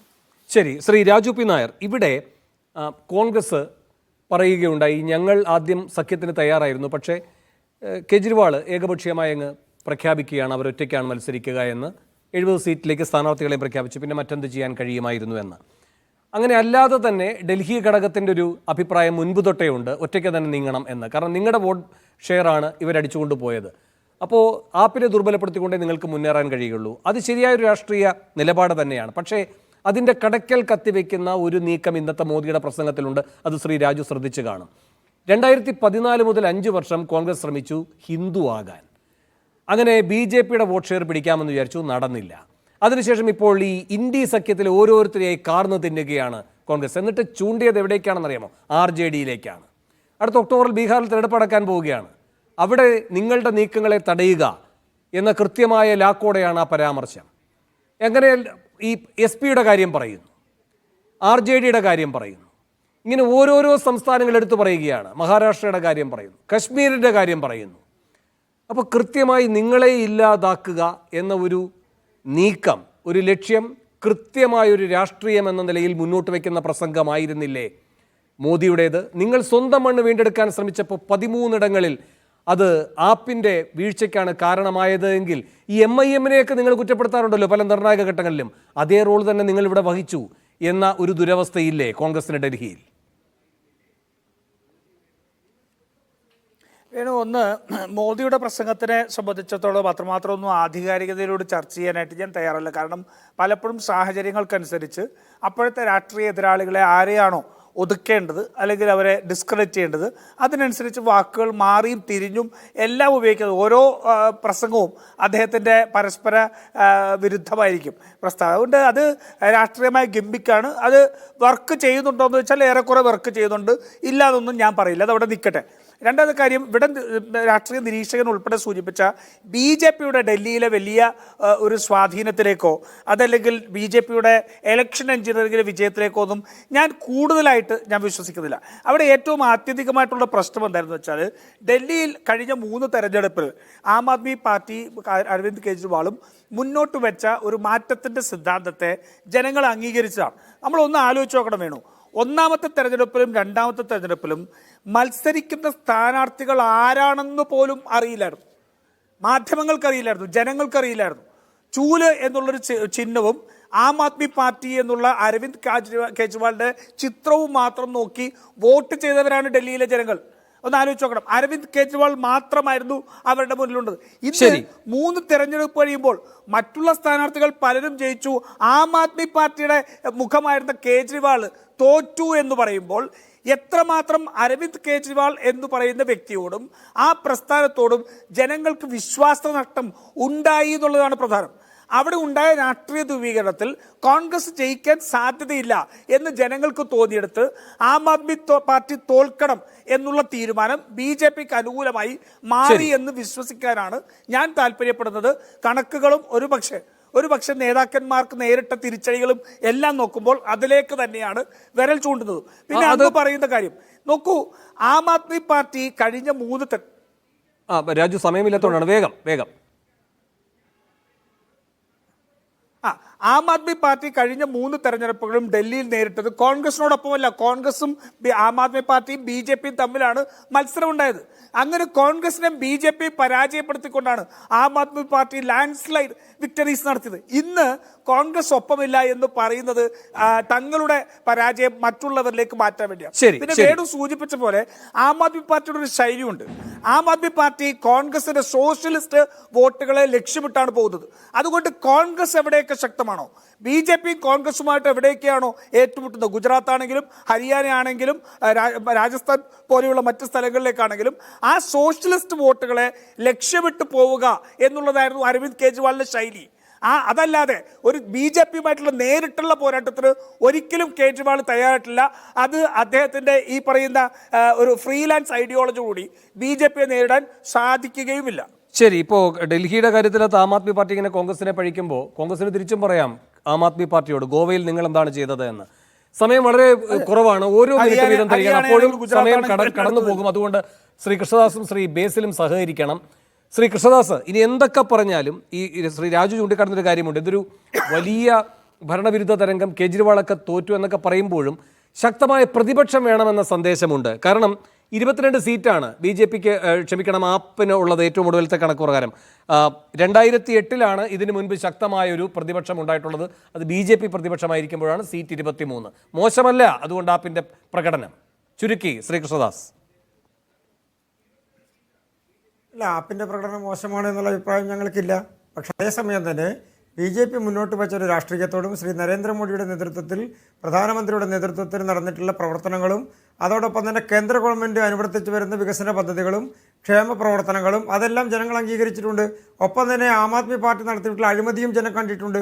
അഴിമതിയുടെ പേരിൽ നടന്നിട്ടുള്ള പ്രചരണത്തിന് തുടക്കം കുറിച്ചൊരു പാർട്ടി അഴിമതിയിൽ മുങ്ങിത്താഴുന്നതും ജനം കണ്ടിട്ടുണ്ട്. അപ്പോൾ ജനങ്ങളെ സംബന്ധിച്ച് നേരത്തെ വേണു പറഞ്ഞതടക്കമുള്ള എല്ലാ കാര്യങ്ങളും ജനങ്ങൾ കണക്കാക്കുകയും അതോടൊപ്പം തന്നെ ഡൽഹിയിലെ ജനങ്ങളെ സംബന്ധിച്ച് അവർ കൃത്യമായി പാർട്ടികളെ വിലയിരുത്തിക്കൊണ്ടാണ് നിലപാടുകൾ സ്വീകരിച്ചിട്ടുള്ളത്.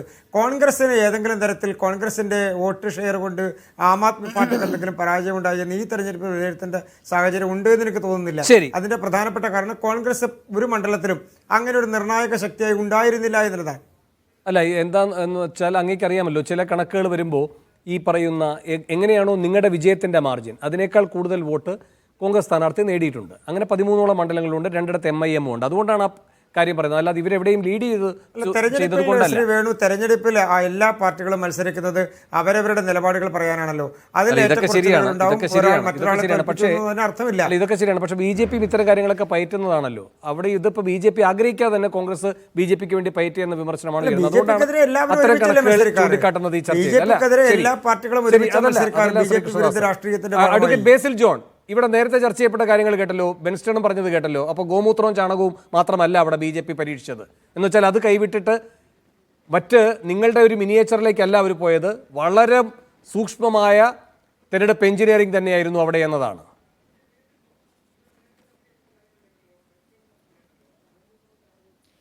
നമുക്ക് കാണാലോ, നമുക്ക് നോക്കാം.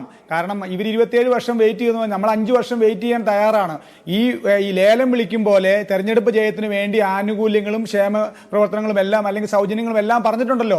നമുക്ക് നോക്കാം. മോദി സാധാരണ ഇതിൽ പ്രകടനം നടത്തുന്ന അറിയാലോ, നോട്ട് നിരോധനം എന്ന് പറഞ്ഞ അറിയാലോ, എന്നെ ചുട്ടു വന്നോളാനാണ് പറഞ്ഞത്. അദ്ദേഹത്തിന് വീരവാദങ്ങൾ മുഴക്കാം, അദ്ദേഹം അവസരത്തിനൊത്ത് ഓരോ അവസരത്തിലും ഇങ്ങനെ വീരവാദങ്ങൾ മുഴക്കിക്കൊണ്ടിരിക്കും. പക്ഷേ ഈ 5 വർഷം കഴിയുമ്പോൾ ഈ ജനങ്ങളെല്ലാം കേട്ടതാണ്, ഡൽഹിയിലെ ജനങ്ങൾ കേട്ടതാണ്.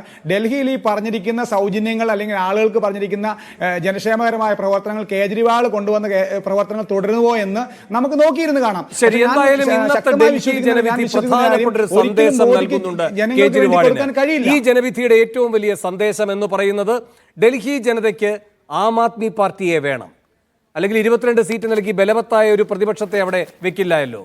അവർക്ക് ആം ആദ്മി പാർട്ടിയെ വേണം, അവർക്ക് കേജ്രിവാളിനെ വേണ്ട എന്നാണ് പറഞ്ഞിരിക്കുന്നത്. ആ ചുവരെഴുത്ത് കേജ്രിവാൾ മനസ്സിലാക്കേണ്ടതുമാണ്.